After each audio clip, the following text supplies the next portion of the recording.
Ei, Oiê, tudo bem? Como é que você tá? Tudo bom? tudo bem, e você? Ei, que bom te ver. Animada aí, Sim, sim, mesmo no tô. isolamento. Mesmo isolamento. É muito bom que o dia que a gente faz live é o dia que a gente passa batom, passa perfume, Que né? ótimo, que ótimo. E eu vou te falar que eu estou usando as camisas que eu usava para trabalhar só para fazer a live, porque é isso, Exato, né? é isso. A gente brinca que está saindo para trabalhar. Exatamente. É o dia que você toma banho melhor, assim, né? É isso. Eu fui pro mercado hoje, aí mercado tem toda essa questão, né? Você volta, já toma banho, já faz toda a limpeza. E aí fiquei pronta para nossa live. Como é que você está indo ao mercado? Você está indo de máscara, de luva? En- Como é que você está se preparando Então, para isso?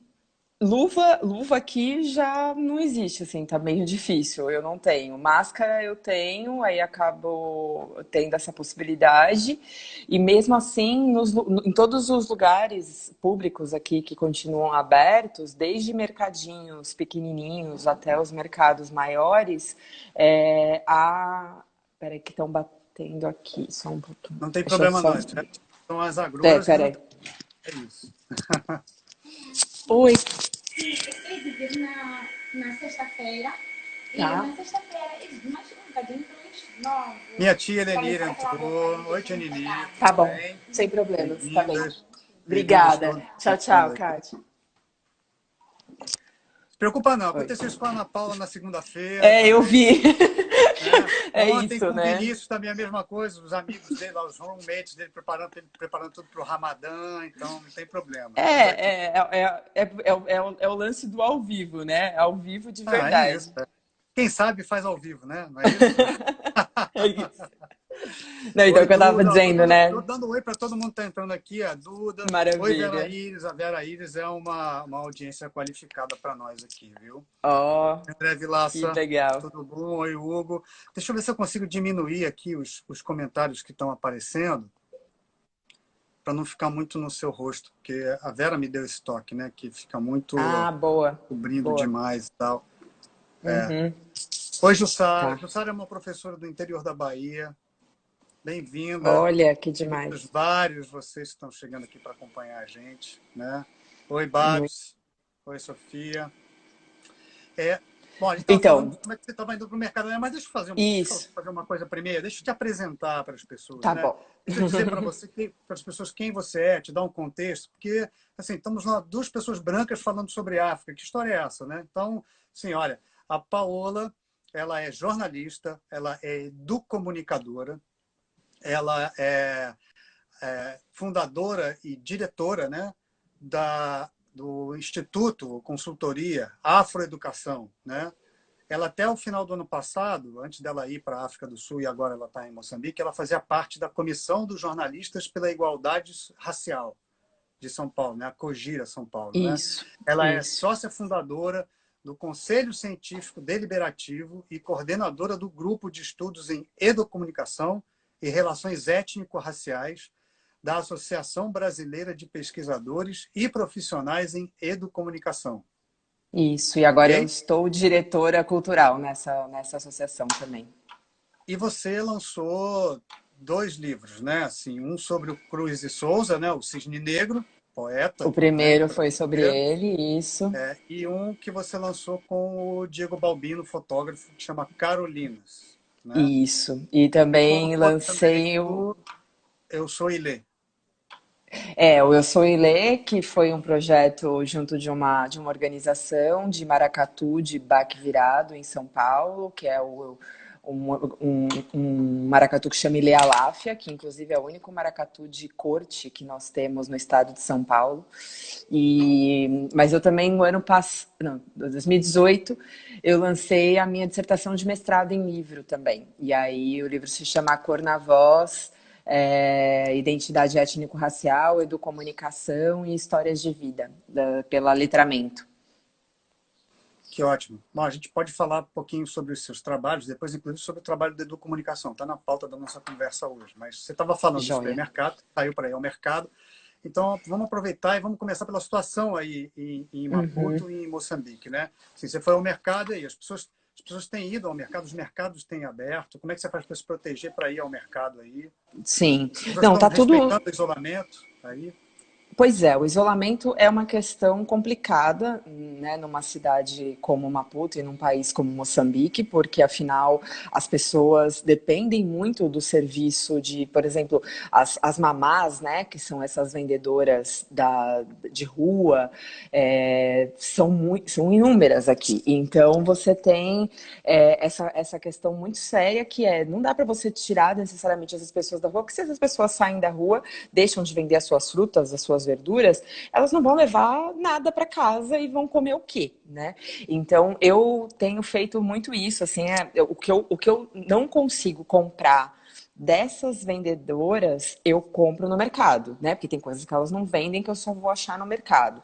Mas o que eu posso comprar das mamás dos chovas, né? Que são esses carrinhos de vendedores, tem alguns até que são, às vezes até crianças, né? Que vendem as coisas, eu acabo comprando dessas pessoas, porque eu acho que é uma forma que eu tenho de colaborar para que essas pessoas tenham mais condições financeiras, enfim, de comer, de sobreviver. Então, o isolamento ele está indicado, né, no dia 30 de março foi decretado estado de emergência aqui em Moçambique pelo presidente Filipe Nyusi. E o Niusi, ele sugeriu, né, ele trouxe ali alguns critérios, vamos dizer assim, em relação ao isolamento. Então, os cultos religiosos não estão mais liberados, né, os bares, restaurantes, também sugere-se que se tenha poucas pessoas, né, dentro desses espaços, não tá totalmente fechado, eles ainda estão funcionando, mas de qualquer forma a ideia, né, de você fazer o take away, como eles chamam aqui, de você ir lá comprar e levar para casa, é o que está sendo mais incentivado. O delivery aqui ainda não é muito uma realidade tão forte, então existe, mas é pouco utilizado. O que aconteceu até nessa questão do delivery foi alguns chopelas. Chopelas são os tuk-tuks. Né, eles chamam os tuk-tuks aqui em Moçambique de chopela, que são aquelas motinhos, né? As motos, né? De Isso, entrega. as motinhos que tem uma coberturazinha, assim, né? Então você se protege ali da chuva e tal. E aí o Chopella, em geral, ele só era utilizado para transporte de pessoas mesmo. E agora existem alguns Chopellas que eles dão o telefone deles e, tipo, incentivam que as pessoas possam usar o serviço deles. E aí eles vão no mercado, compram as coisas que você precisa e te entregam. É um serviço que eu nunca usei, até porque eu aproveito para ir ao mercado como a minha única saída da semana. É o dia da semana que eu me permito a sair do meu isolamento voluntário. Então, eu acabo indo por conta própria, e Maputo é uma cidade onde dá para fazer tudo a pé, é muito fácil de caminhar por aqui, é uma cidade muito plana, então eu acabo aproveitando esse momento para fazer isso. E aí o que acontece também é que nos mercados, mesmo os mercadinhos pequenininhos, aqui tem muito mercadinho pequenininho, assim, que são os armazéns, né, como a gente chamaria aí no Brasil. Eles Tanto estão abertos, né? Eles podem, né? Eles estão abertos, todos abertos, e aí o que se tem é geralmente um funcionário que fica na porta do mercado com água e sabão, num sprayzinho, ou água e vinagre, ou álcool, mas aí é só, assim, os mercadinhos mais gourmet, os que são mais, assim, gente da gente, já não tem mais álcool, né, porque álcool tá caríssimo, assim, o preço subiu de uma maneira absurda. Então eles têm feito essas outras, né, formas, e aí você sempre, antes de entrar, você lava as mãos e entra no mercado e compra o que você precisa. Então tem tido essa preocupação aqui com os comerciantes. Quando o NIU se declarou estado de emergência, as escolas também pararam de funcionar, então já, né, estão sem aulas, tanto as escolas de educação básica quanto as universidades. Aí, nesse sentido, as universidades começaram a se organizar para ter as teleaulas, né, as aulas online, e no caso da educação básica, as escolas de educação básica têm um momento da programação da televisão pública que entra com aulas pela televisão, porque como a realidade de acesso à internet aqui não é, né, muito grande, então, e é caro, né, ter internet aqui é caro, não é barato você comprar dados, então tem se feito isso também, tem se usado a rede de televisão para ter algumas horinhas de aula para as crianças, para os adolescentes, né? Como se fosse aqui para o ensino fundamental, né? Ensino fundamental e médio.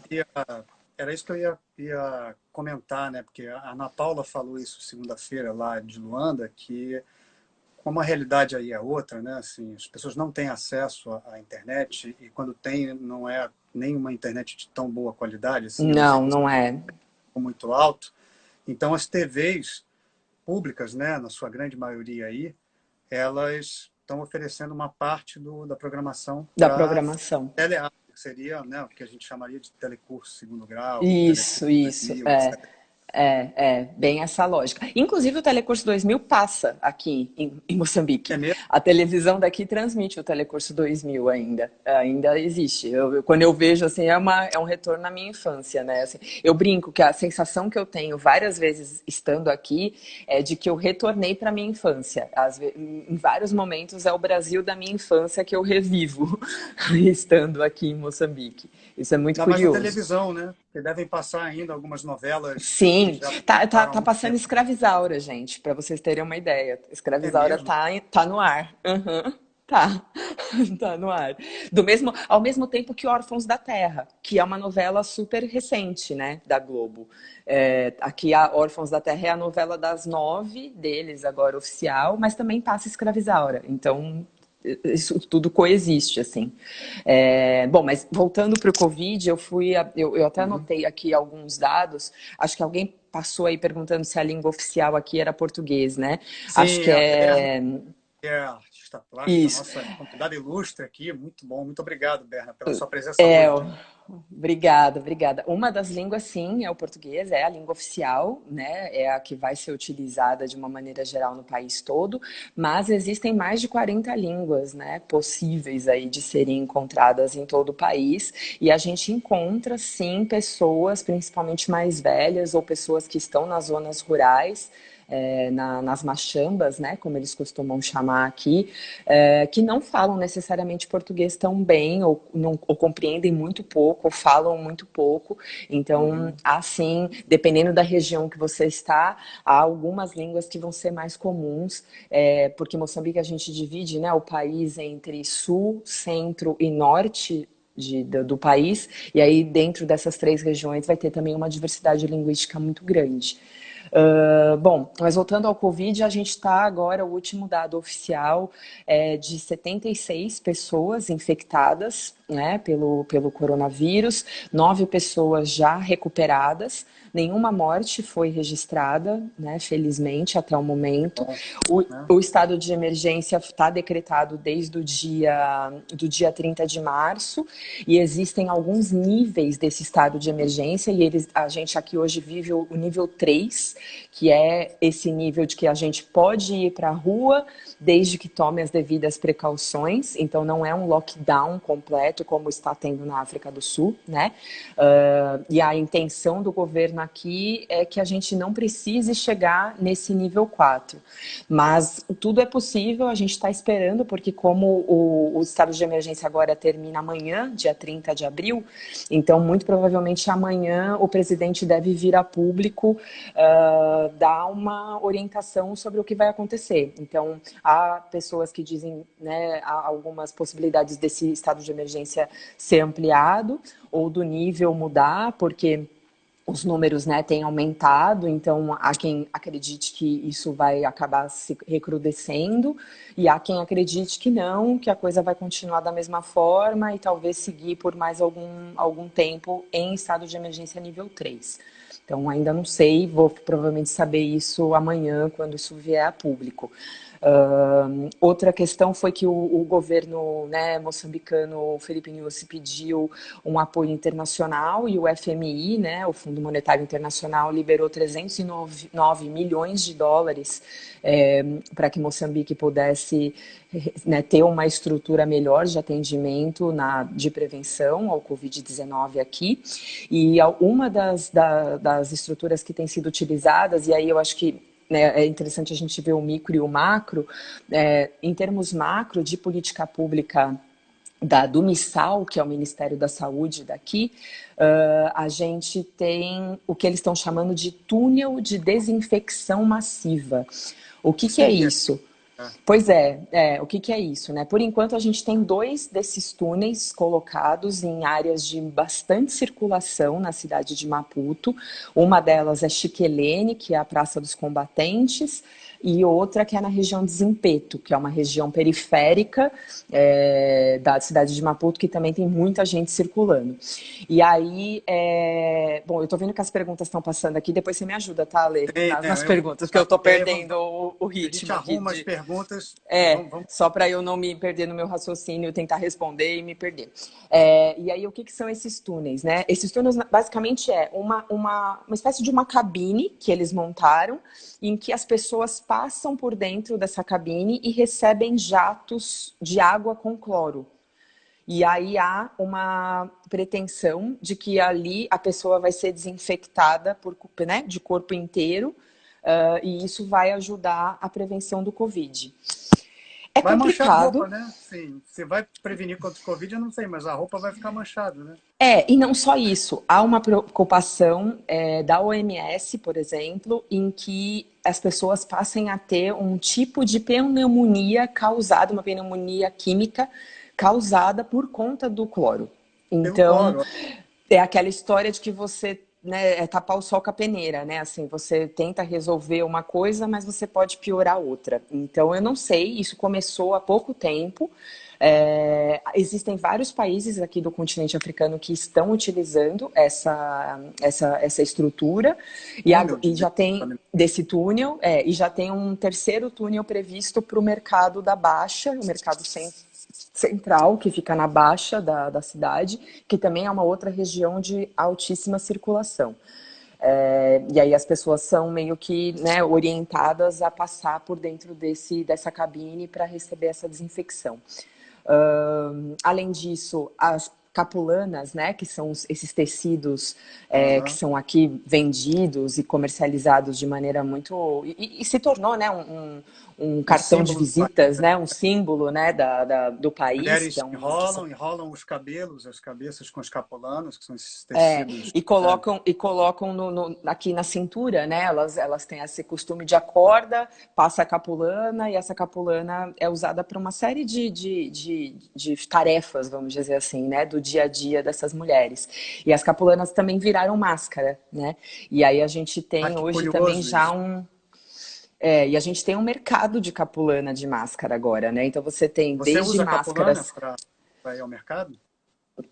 Não, eu não uso particularmente porque eu não me sinto bem em termos de apropriação cultural, assim, né? Eu acho que eu, enquanto uma mulher branca, não faria muito sentido eu usar a capulana, já que isso não tá na minha cultura, eu nunca usei. Nem com máscara, né? Mas a máscara, aí eu acho que é ok, eu acho que aí é uma outra possibilidade, assim, porque aí é um recurso que não é um recurso de estético, né? O problema é quando vem essa apropriação cultural no sentido de usar uma estética, né, de uma ancestralidade que não é a minha. Aí eu acho que é uma questão um pouco complicada. Né? Mas enfim, esses tecidos, as capulanas, então têm sido transformados em máscara, e aí hoje também tem um mercado disso. Então você vai ter capulana barata e que vai virar máscara barata, desde capulana que também ficou gourmet e que vai ter máscara caríssima, assim, né? Então tem de tudo, assim. Já tem estilista moçambicano fazendo máscara de capulana com preço de Louis Vuitton. Então, dessas, né, realidades malucas como a gente vê no Brasil, né? Dessas disparidades que também são muito comuns para nós aí. E as capulanas aí nas ruas, assim, as capulanas são vendidas por essas mamas? São vendidas nas ruas, são vendidas. E tem lojas também. você falou das mamas e, né, das mulheres que Das continuam mamás. vivendo Aham. as mamás, é.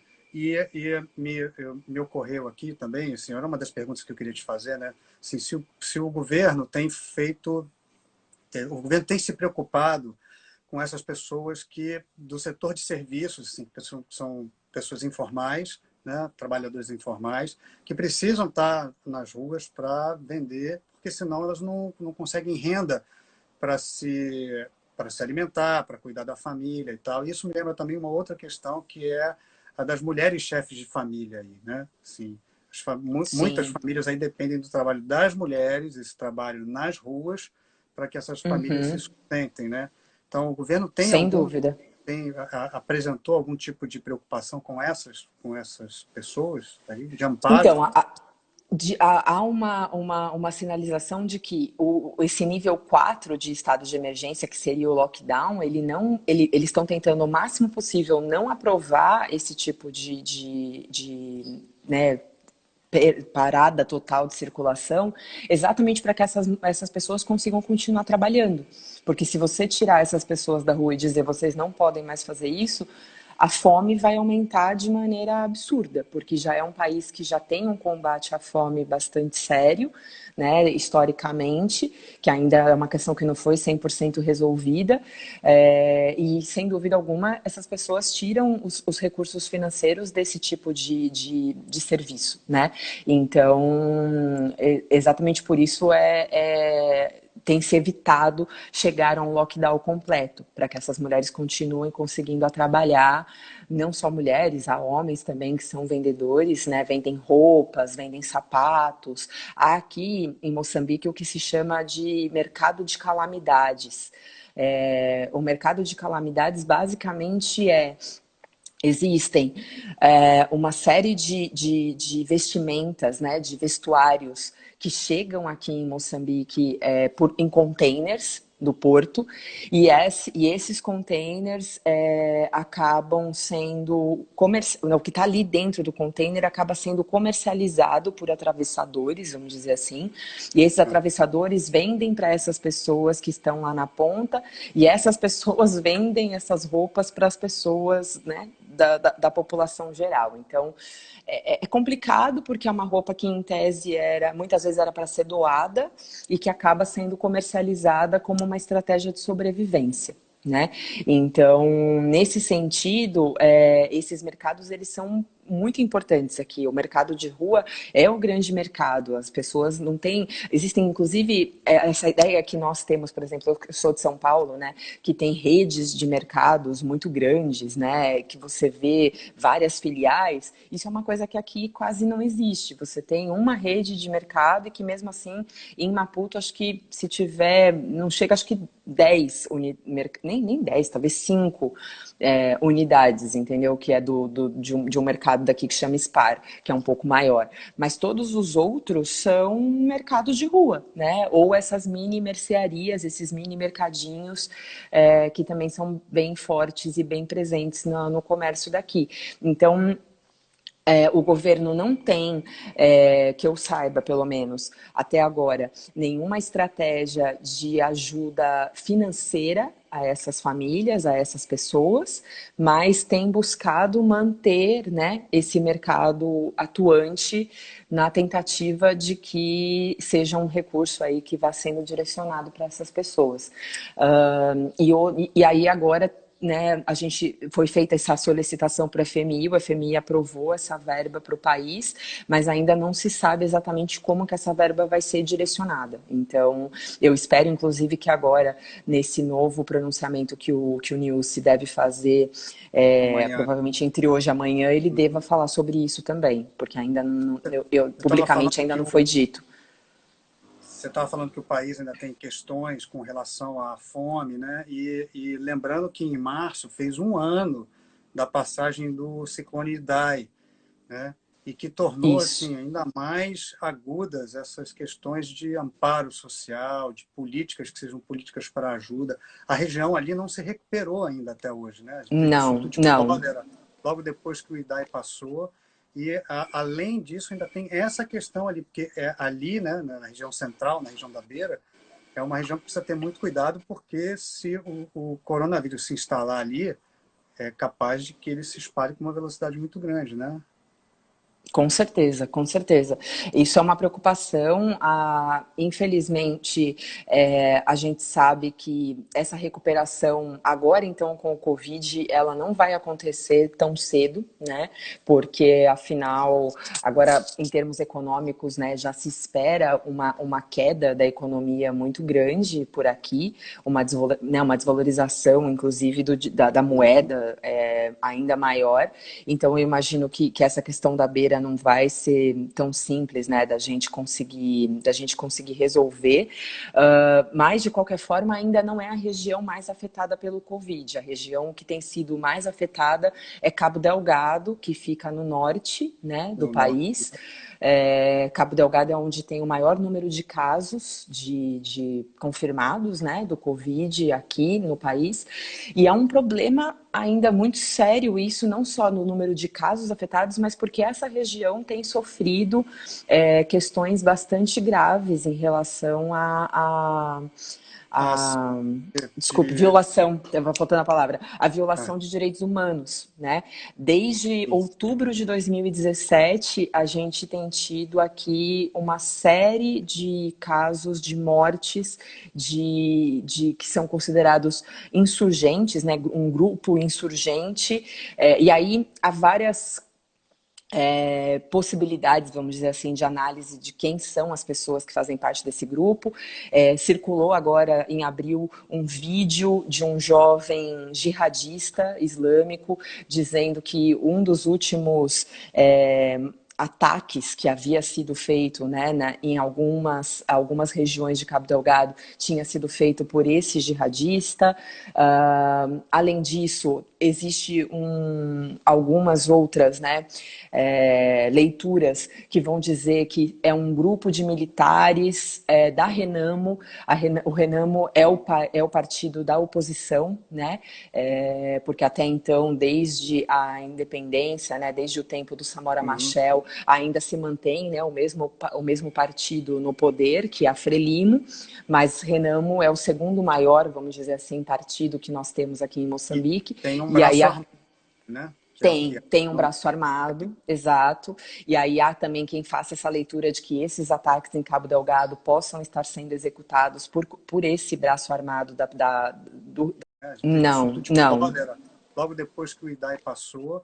E, além disso, ainda tem essa questão ali, porque ali, né, na região central, na região da Beira, é uma região que precisa ter muito cuidado, porque se o coronavírus se instalar ali, é capaz de que ele se espalhe com uma velocidade muito grande, né? Com certeza, com certeza. Isso é uma preocupação. Infelizmente, a gente sabe que essa recuperação agora, então, com o Covid, ela não vai acontecer tão cedo, né? Porque, afinal, agora, em termos econômicos, né, já se espera uma queda da economia muito grande por aqui, uma desvalorização, inclusive, da moeda ainda maior. Então, eu imagino que essa questão da beira não vai ser tão simples, né, da gente conseguir resolver. Mas, de qualquer forma, ainda não é a região mais afetada pelo Covid. A região que tem sido mais afetada é Cabo Delgado, que fica no norte, né, do país. Cabo Delgado é onde tem o maior número de casos de confirmados, né, do Covid aqui no país. E é um problema ainda muito sério isso, não só no número de casos afetados, mas porque essa região tem sofrido questões bastante graves em relação desculpe, violação, estava faltando a palavra, a violação de direitos humanos, né? Desde outubro de 2017, a gente tem tido aqui uma série de casos de mortes que são considerados insurgentes, né? Um grupo insurgente, e aí há várias possibilidades, vamos dizer assim, de análise de quem são as pessoas que fazem parte desse grupo.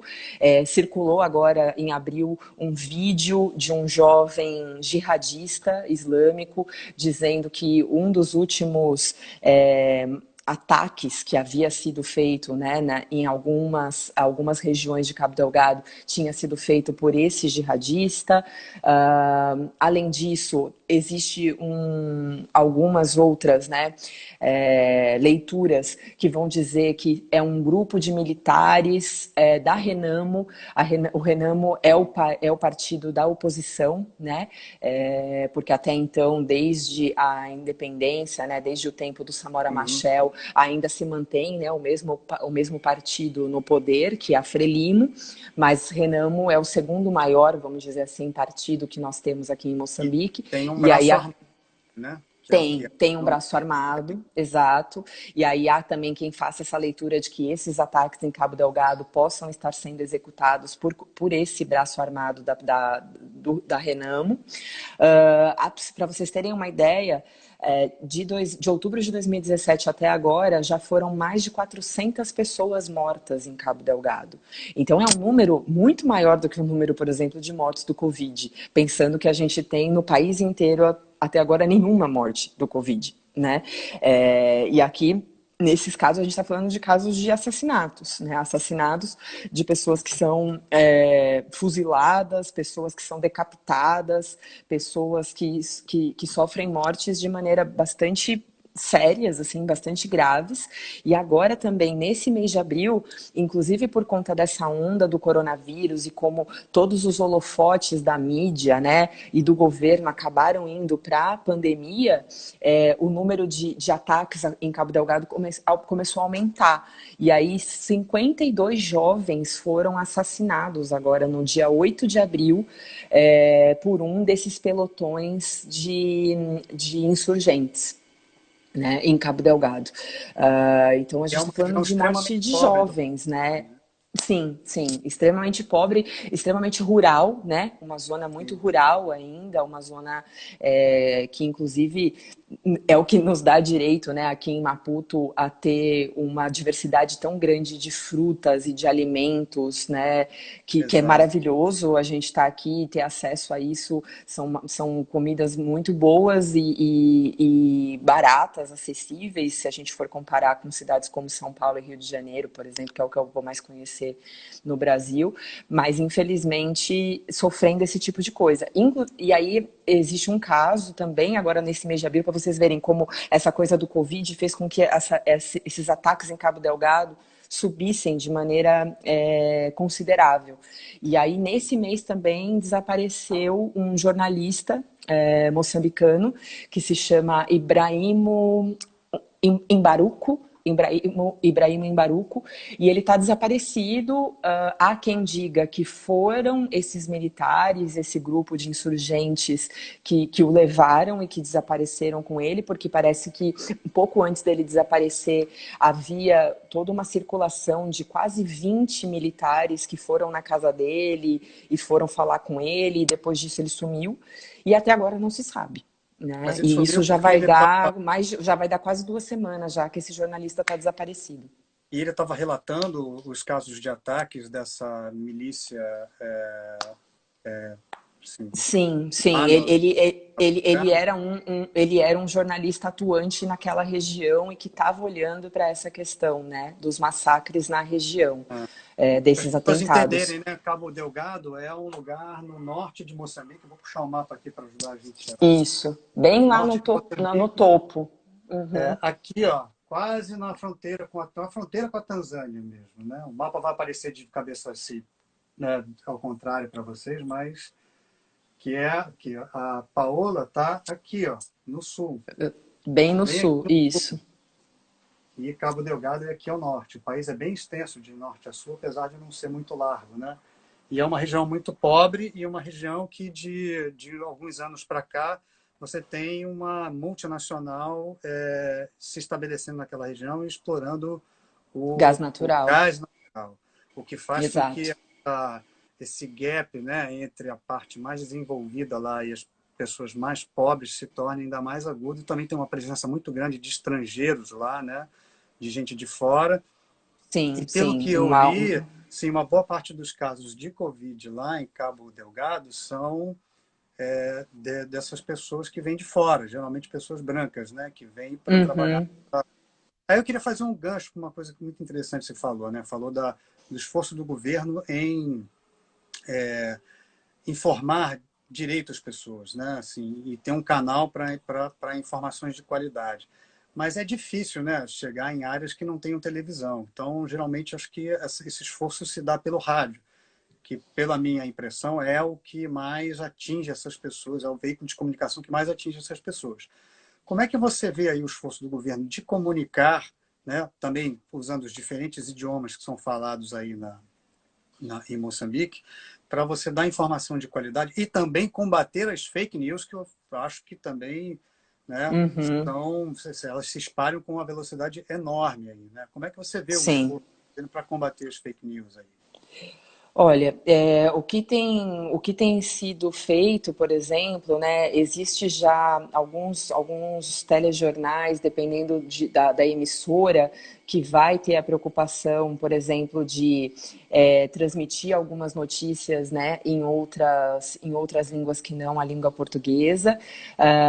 Existe operadoras de telefonia aqui, né, como, por exemplo, a Vodacom, que é uma operadora forte aqui, bem grande, que liberou um número para qual você pode ligar gratuitamente e você consegue receber informações de prevenção ao Covid em diferentes línguas faladas aqui, e eu testei esse número.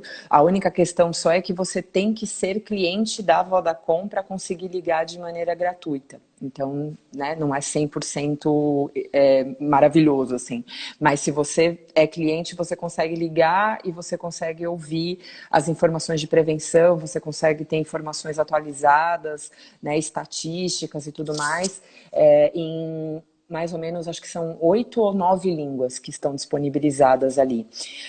Mas, mesmo assim, a gente sabe que para chegar nessas zonas rurais, principalmente, é muito difícil, né? Porque não necessariamente você vai ter uma chegada tão simples. E aí, eu acabei, né, junto aqui com outras pessoas que também se voluntariaram para pensar isso, a gente criou um projeto que chama Corona Mos, Mos porque Mos é a sigla, né, de Moçambique, que é muito usada aqui, de M-O-Z, que é MOZ, Moçambique em inglês, em né? inglês, né? Quando E você que é a diz maneira que nós eles... quem? É, é Mos, né, com M. Não, mas quando você diz nós, a gente criou, a gente quem? A gente chama um grupo enorme. São várias pessoas, na verdade. Eu sou a única brasileira, o restante são todos moçambicanos e moçambicanas que estão aqui em diferentes regiões do país.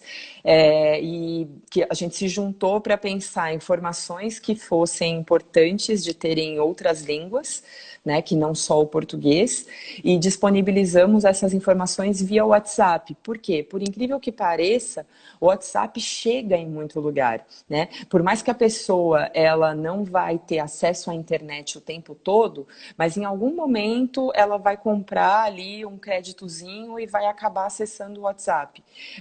E às vezes não vai ser a mamá que vai ter acesso, mas vai ser o filho, por exemplo, né, dessa pessoa que vai ter acesso ao WhatsApp, que vai poder mostrar para ela aquela informação na língua que ela compreende. Então a gente já conseguiu pessoas voluntárias que traduziram para Maconde, para Macua, para Sena, para Xangana, para Chope, para Ronga. Acho que são essas, se eu não estou enganada. Eu estou falando aqui de cabeça. São as Mas dá para principais. todo mundo acessar. Dá para. Oi, desculpa. São as principais, é isso mesmo. Isso, E é falado também no norte do país, lá naquela região lá de Cabo Delgado, um pouquinho, né? Isso, exato, exato. Mas é fácil, depois eu posso também compartilhar o link com você, Ale, para se quiser compartilhar com o pessoal. Tem um Tumblr Legal. também que a gente criou na internet para ficar com um banco de dados, assim, de histórico mesmo das publicações. E a gente tem tentado fazer esse esforço e disparar nas redes sociais, nos grupos, para que a gente tente chegar o máximo possível nessas pessoas, né? Já que isso é um desafio realmente bastante grande. E aí também uma preocupação que a gente teve nesse projeto foi de falar sobre né, dar orientações que fossem viáveis, que fizessem sentido, porque muitas vezes as orientações são orientações que fazem sentido para mim, que estou numa bolha de privilégio numa cidade como Maputo, mas e aí, por exemplo, para mim, você dizer, tente ficar 1 metro de distância das pessoas que estão ao seu redor, eu posso até tentar. Só que para uma pessoa que mora numa casa pequenininha, né? Às vezes não é nenhuma casa, um barraquinho, com 10 pessoas morando junto, ficar 1 metro do outro é impensável, é Fora de impossível. casa, né? É. Exatamente. Então, a gente também tentou estabelecer aquilo que fosse viável. E aí, por exemplo, uma das coisas que a gente orienta é, se não tiver água e sabão, lave as mãos com cinzas. Porque a cinza aqui, É ela é mesmo, né? acessível, e E a OMS OMS casa já tem um fogão a lenha, confirmou. né? Exato, toda Um casa fogão a acaba lenha. utilizando, né, o fogão a lenha, e então a cinza é fácil de você ter. E a OMS já autorizou, realmente disse que as cinzas são, sim, possíveis de serem usadas no lugar do sabão, né? Que Então, ótimo, essa é uma orientação que a gente está dando. que bom. Isso é tão palpável e palatável, assim, é tão diretamente entendível pelas pessoas, né? Porque tem Exato. uma questão que é assim, por mais que você esteja isolado em comunidades no interior, né? Basta uma pessoa ter um celular para que essas informações, inclusive essas fake news, circulem por essas comunidades do interior, né? Então, um Uhum. trabalho como esse é um trabalho importante, um trabalho que foi uma iniciativa da sociedade civil, né? E você, que Sim, legal, que sim, bacana sim. você estar integrado aí, né? Foi algo que eu fiquei pensando porque eu comecei a ver as comunicações que estavam sendo feitas e as linguagens eram muito difíceis, assim. Então, uma das coisas, por exemplo, que a gente usa, a gente não fala assim, lave o rosto, a gente fala, lave a cara. Porque é isso, é a cara. É isso que a gente fala no dia a dia. A gente não usa a palavra rosto. Rosto é difícil, né? É difícil até para traduzir nessas outras línguas, né? Então a gente usa esse tipo de orientação que é a orientação que é mais tangível, que é mais palpável para quando a gente se comunica no dia a dia, né? Sem florear demais. Mas para que chegue, né? Para que chegue em quem tem que chegar. E aí foi que eu comecei a conversar com várias pessoas e aí o pessoal também foi se sensibilizando e a gente se juntou, porque nas traduções, obviamente, eu não poderia ajudar de maneira alguma, né? Eu falei, o máximo que eu posso fazer aqui é usar a minha expertise de comunicadora, né? E tornar Então, a comunicação vamos... mais coloquial, né? É isso que eu acho que faz toda a É diferença, né? isso, vamos pensar uma comunicação que faça mais sentido, e eu acho que nisso também a educomunicação ajuda muito, e aí começamos a pensar essas estratégias e tem sido interessante, assim, tem sido muito legal, até para mim, né, porque eu também vou ouvindo as outras línguas e vou tentando, né, captar alguma coisa, apesar de que é muito difícil, mas é muito gostoso, assim, essa troca é muito rica. Que ótimo. Isso aí dá o gancho também para perguntar para você há quanto tempo você está aí, o que que você andou fazendo aí, de onde você veio, o que que você vai fazer aí. Mas deixa só eu fazer uma saudação aqui à mãe Celina de Xangô, que acabou de entrar. Olá, muito obrigado pela sua presença ilustre aqui. Que maravilha, que bom. Tá trazendo mais axé para a nossa conversa. Benção, mãe Celina, benção. Paola, você foi para a África do Sul primeiro, né? Você foi para Isso, lá para você fazer uma pós-graduação aí, né? E é da África uma do Sul parte você do meu acabou, doutorado. acabou indo parar aí em Moçambique, né? Conta um pouco do por que você escolheu a África do Sul, qual foi o objetivo do seu doutorado, do estudo do seu doutorado, e que caminho foi esse que fez você sair da África do Sul para enfrentar o isolamento em Maputo e não em Joanesburgo. Uhum, sim. Bom, eu fui para. O meu doutorado basicamente é um estudo comparativo entre Brasil e África do Sul, em que eu tenho observado o impacto da branquitude nos currículos, tanto, né, brasileiro quanto sul-africano.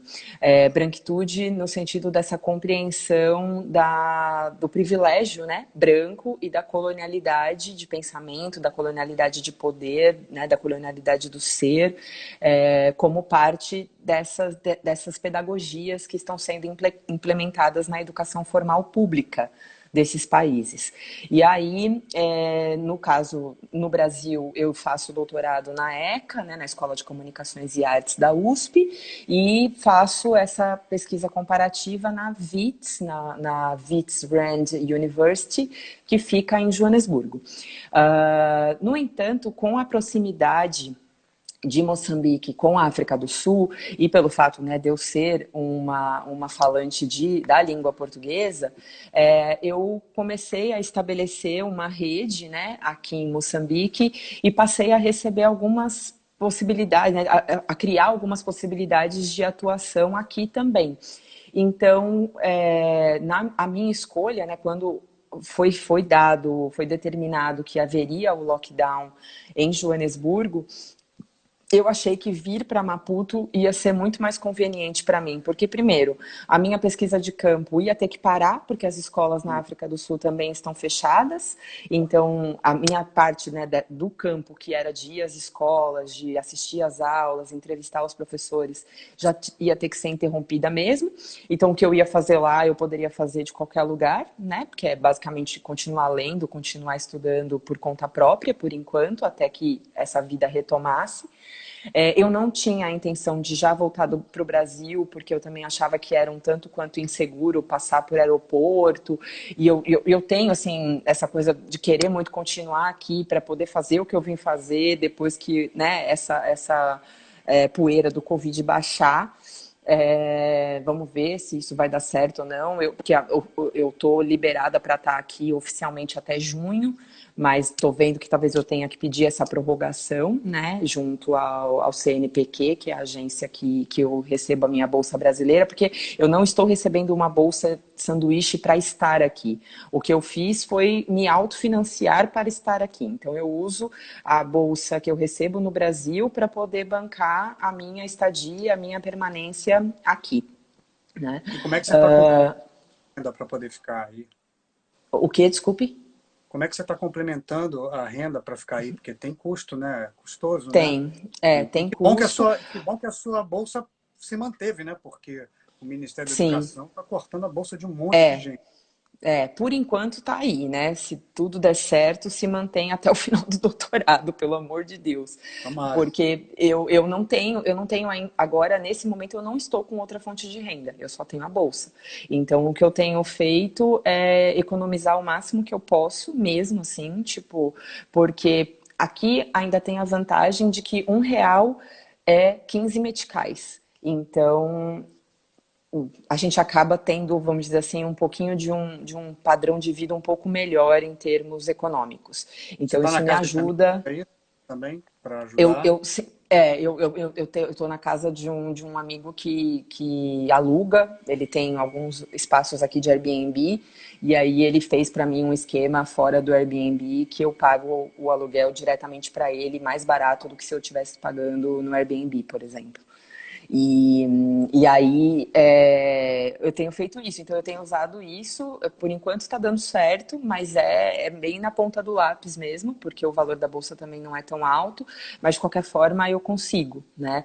O complicado só é que aqui muita coisa é calculada na base do dólar, então Sim. Hospedagem, por exemplo, é muito caro por conta disso.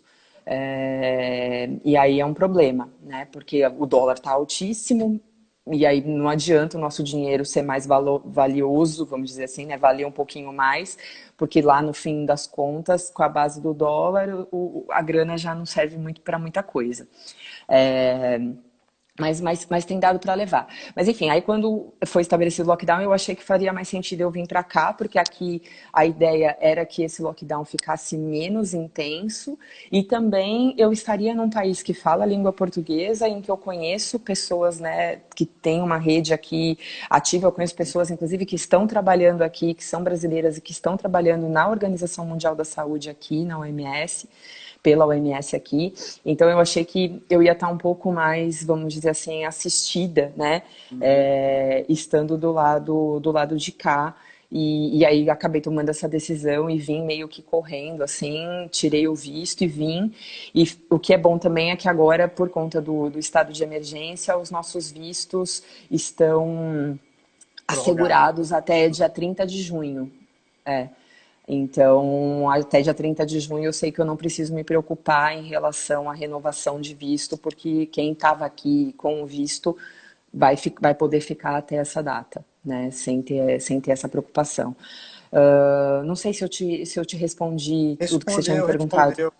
Eu acho muito curioso e acho muito interessante, muito pertinente o foco da sua pesquisa sobre impactos da branquitude na educação. E eu queria que você falasse também um pouquinho sobre o que você observou lá na África do Sul, se você observou também, se você está fazendo um exercício observatório, mesmo estando confinada aí em Moçambique. E que paralelos Uhum. talvez você consiga fazer com a nossa situação aqui, né? Porque a gente começou a conversar isso um pouco ontem com o Vinícius, né? O Vinícius não se aprofundou numa análise, mas o Vinícius falou sobre essa questão dos cremes clareadores que muitas pessoas, muitas mulheres, principalmente na África do Sul, usam para clarear a pele, que na Nigéria também isso é algo muito usado, né? E que isso é uma prática tão discriminada, né? Discriminada que eu digo assim, muitas pessoas usam que o presidente do Ruanda, o Paul Kagame, chegou a baixar um decreto proibindo a importação e a venda desses produtos lá no Ruanda, né? Sim, sim. Essa prática, né, que a gente chama de bleaching, né, ela é bem comum em vários países, né, africanos, e a meu ver, isso tem um fundamento, uma razão muito forte de ser nesses ideais de branquitude, né, então nesse valor que se dá a pessoa que tem a pele mais clara. Inclusive, aqui em Moçambique, já é comum, assim, as pessoas falam sobre isso, né, do quanto que, por exemplo, para você trabalhar em grandes empresas ou trabalhar em grandes bancos, você precisa ter a tal da boa aparência. E aí, quando você vai olhar para as pessoas que estão nesses lugares, o que é ter a boa aparência, né? É ter, por exemplo, o cabelo, no caso de homens, né? O cabelo curto ou careca, né? Então não é autorizado esse homem ter um cabelo um pouquinho mais alto, que já é considerado ruim, que já é considerado feio. As mulheres de cabelos alisados, né? E aí as perucas também acabam sendo bastante comuns, porque a manutenção, né, acaba sendo mais fácil no dia a dia da estética desse cabelo. A Cabelo cor da pele. liso, né? Liso, liso, exato, as perucas de cabelo liso, né? A cor da pele mais clara, então quanto mais clara for a sua cor da pele, maiores vão ser as oportunidades que você vai ter de estar numa vaga de trabalho melhor. E tudo isso diz respeito a esse valor que a branquitude deu ao ser branco, né? Ao tentar ser o mais parecido possível com o ser branco.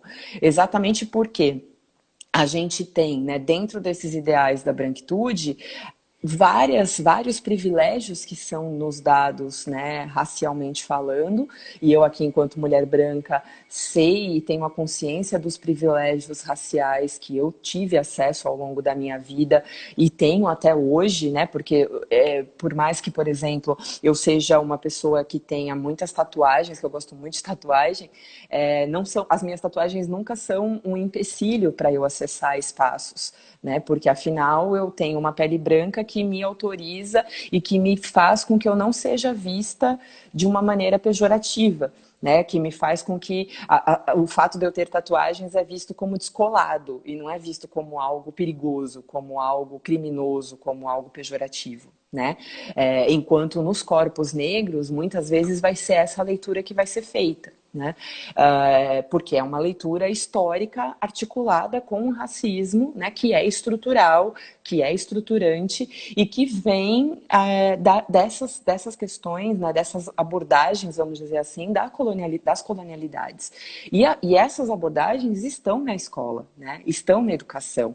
Da mesma forma que aqui mesmo em Moçambique se aprende muito mais sobre a Europa, isso também vai acontecer no Brasil e isso também vai acontecer na África do Sul.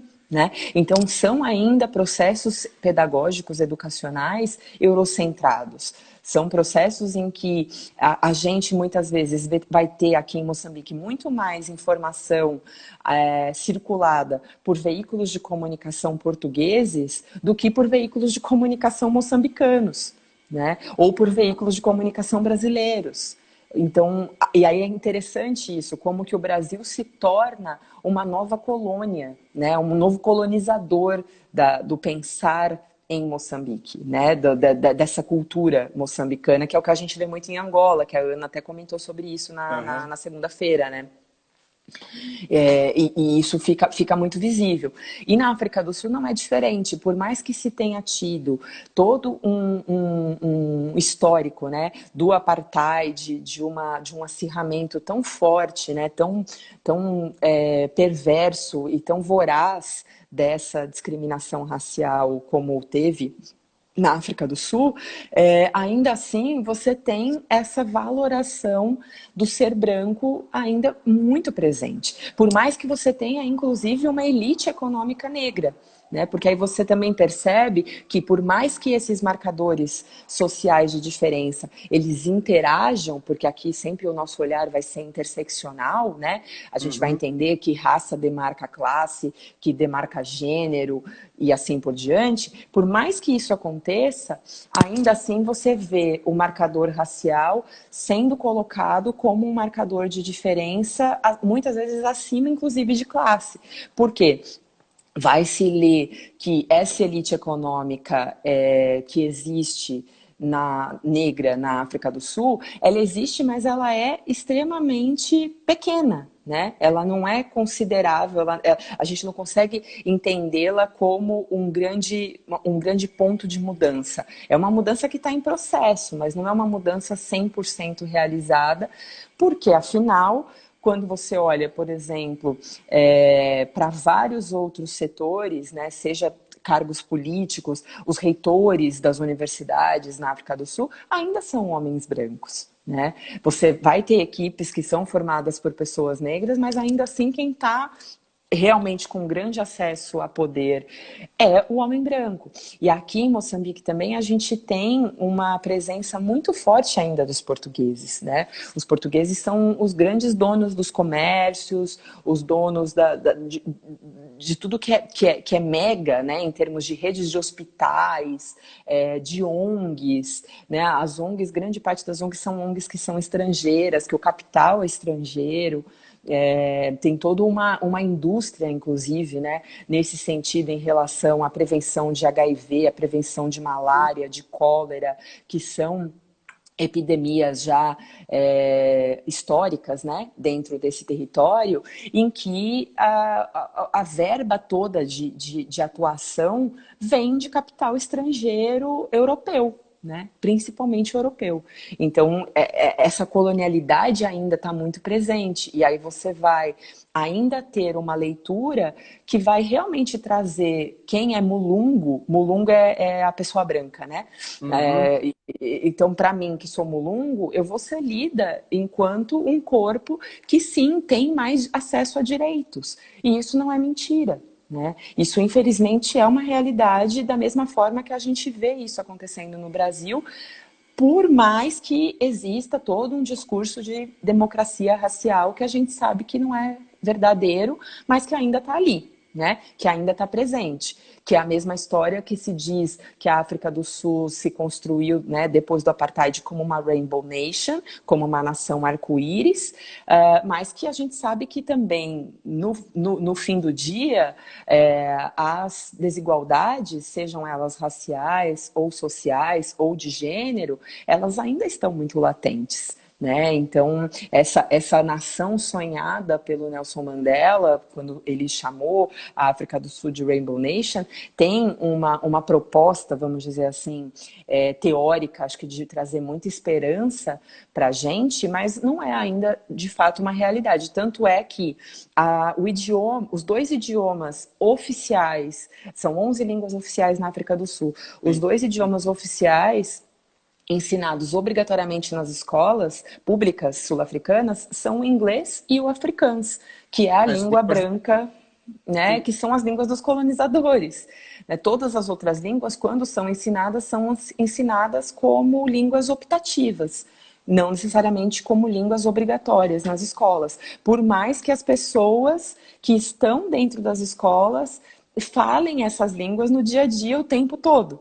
né? Porque isso é uma coisa mágica, uma coisa linda, eu acho, dos povos, né, das nações africanas como um todo, que é o falar muitos idiomas desde muito cedo. Né? É muito raro você encontrar uma pessoa em África que não fale pelo menos 3 idiomas.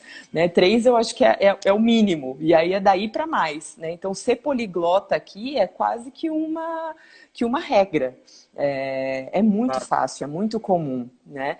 E eu acho isso grandioso, isso é incrível, e é algo que foi totalmente negado dentro dessas lógicas coloniais, porque esses povos foram, na verdade, mostrados para nós, né, a partir da colonialidade, como povos que não eram necessariamente tão capazes, tão intelectualizados, tão civilizados, quando na verdade eles têm acesso a culturas e a saberes muito mais do que nós que somos ocidentais e que temos essa pretensão de que sabemos mais, mas sabemos muito menos.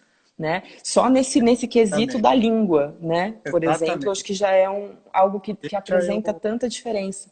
deixa eu só interromper você rapidamente, que é para a gente, assim, a nossa live vai cair em 30 segundos, então Oi, ixi. a gente vai parar e vai voltar. Calmem, porque esse assunto é um assunto bom de conversar. A gente mal esquentou Sim, aqui. sim. Então, Ah, e eu tenho várias dicas para dar de música, literatura, sim, ainda teatro, um monte falta de coisa aqui de literatura, ainda falta Moçambique. música, ainda falta a gente falar um pouquinho sobre essa questão da branquitude, que eu acho que é importante a gente falar. Então, espera só um minutinho, ó, faltam 10 segundos para acabar, a gente vai encerrar e vai voltar, tá? Então, Joia, eu tá bom. vou encerrar logo de uma vez e a gente volta logo para o papo não ficar muito tempo na suspenso. Conectando. Oba, voltou. É bom que você me ajuda, né? Porque eu vou Voltamos. procurar você, você já mandou já lá o recado para eu procurar e já plugar você. O nome disso é pessoa ansiosa. É que, assim, quando a conversa tá boa, a gente pode ser ansioso, né? Assim, quando a conversa tá ruim, a gente Não. não fica ansioso para voltar, né? Já é o meu modus operandi, já. Já não sei se é diferente. Deixa eu te É perguntar uma paulista. coisa, que eu acho que é Paulista uma tem esse coisa. problema, a gente quer tudo rápido. Ah, é. Deixa eu te perguntar uma coisa que eu acho que é uma coisa que me dá uma, assim, me desperta uma curiosidade muito grande. Assim. A gente demorou muito tempo aqui no Brasil e, aos poucos, a gente avançou muito nessas discussões e na problematização aqui sobre a branquitude, sobre os privilégios da branquitude, etc. E tal. A gente está, inclusive, revendo vários vocabulários, que são vocabulários, palavras, né, que têm um cunho racista muito grande. A gente está revendo o uso de muitas dessas palavras no nosso dia a dia, assim, no uso comum dessas palavras, no uso acadêmico delas e tal. Não vou repeti-las, mas todo mundo sabe um pouco quais são. Você encontrou esse tipo de olhar crítico sobre essa normatização da branquitude aí do lado na África do Sul e aí em Moçambique? Existe um movimento negro estruturado que discuta essas questões de maneira crítica, como a gente tem aqui no Brasil?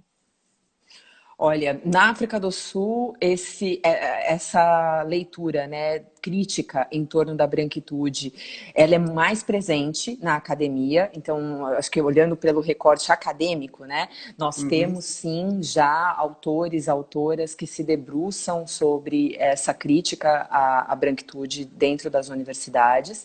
Então, na WITS mesmo, né, a gente tem, por exemplo, a professora Nick Falkoff, que escreveu um livro fazendo essa discussão, né, sobre o whiteness, como é a maneira como a gente vai chamar a branquitude em inglês, que ela lançou agora recentemente. A gente tem a É uma professora... referência. Pedi depois Sim, aqui, né? sim, ela uma das referências. Além da Nick, a gente também tem a Melissa Stein, que também está na WITS, que também tem todo um trabalho, né, focado nessa discussão crítica de whiteness na África do Sul. E vários outros nomes, aqui eu vou citar só esses dois também para não me alongar, mas existe Uhum. sim.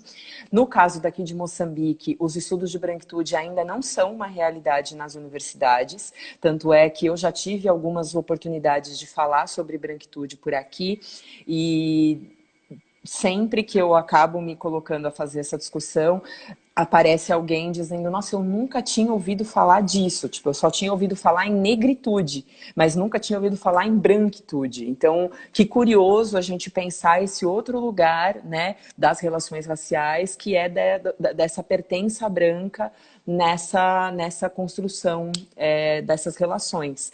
Então, é algo que aqui é um pouco mais novo. No entanto, os estudos de decolonialidade já são mais recorrentes, né?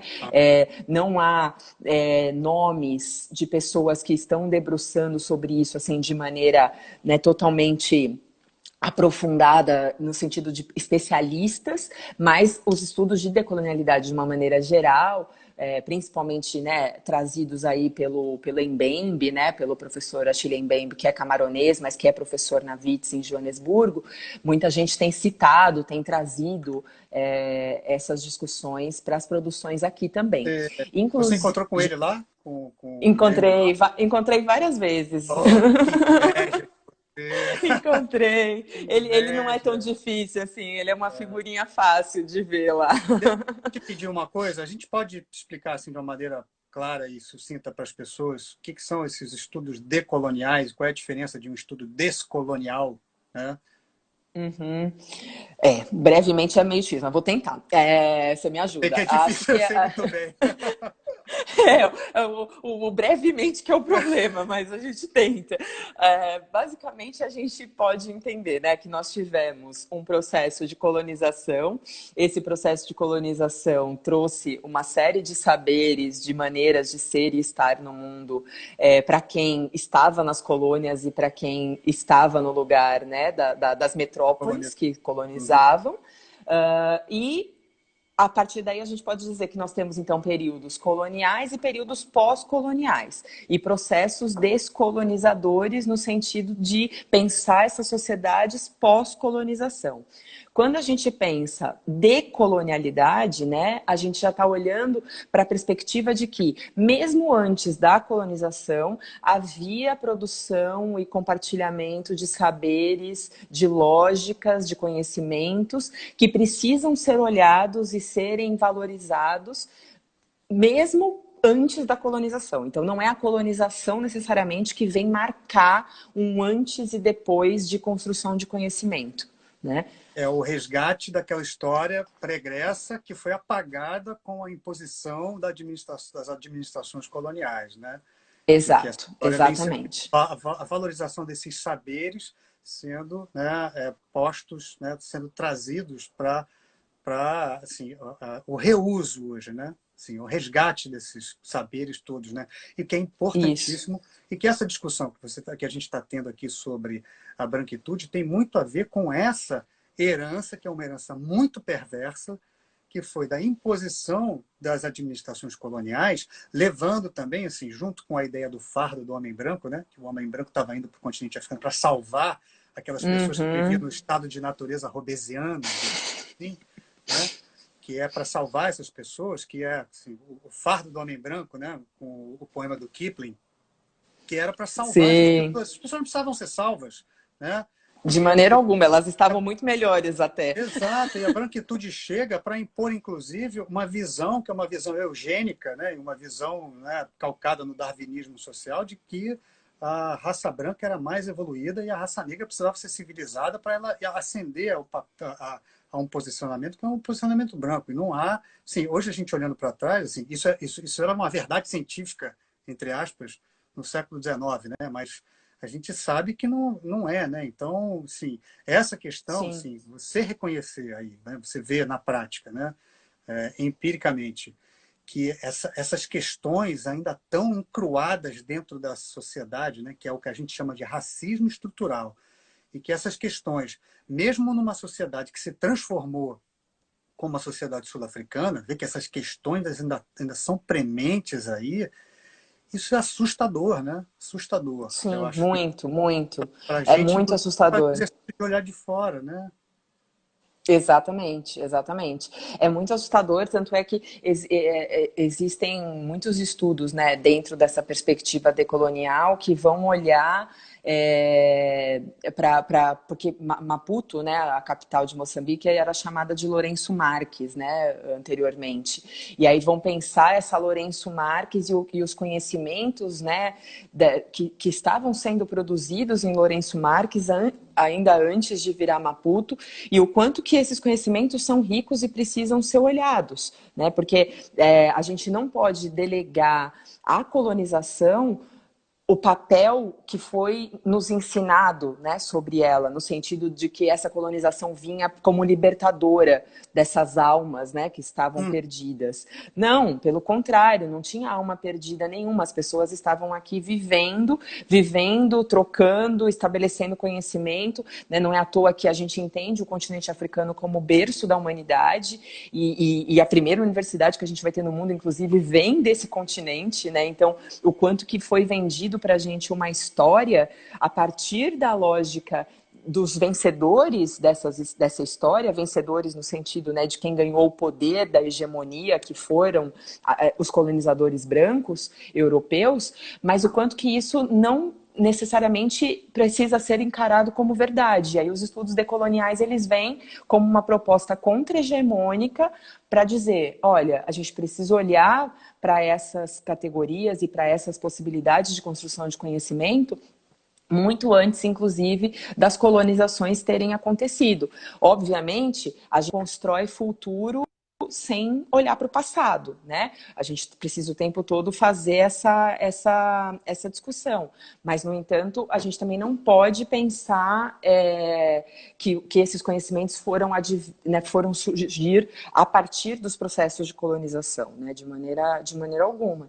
Mas acho que a gente conseguiu, né, mais ou menos, dar uma ideia, né, do Foi que é ótimo, isso. foi ótimo. Que tem uma coisa que é muito assustadora, assim, a gente está num esforço aqui já de 20 anos, pelo menos, né, de deseuropeizar os estudos, principalmente no ensino básico, né, aqui no Brasil, né, e é um pouco assustador saber que esse tipo de conhecimento, um conhecimento eurocentrado, né, assim, vendo, né, assim, a Europa como centro do universo, ainda resiste, principalmente aí, né, em Maputo, na África do Sul, o que tem a ver também com esse espanto, né, sobre você falar de branquitude, né? E aí eu queria também pegar esse gancho para fazer uma pergunta que a Bianca propôs aqui.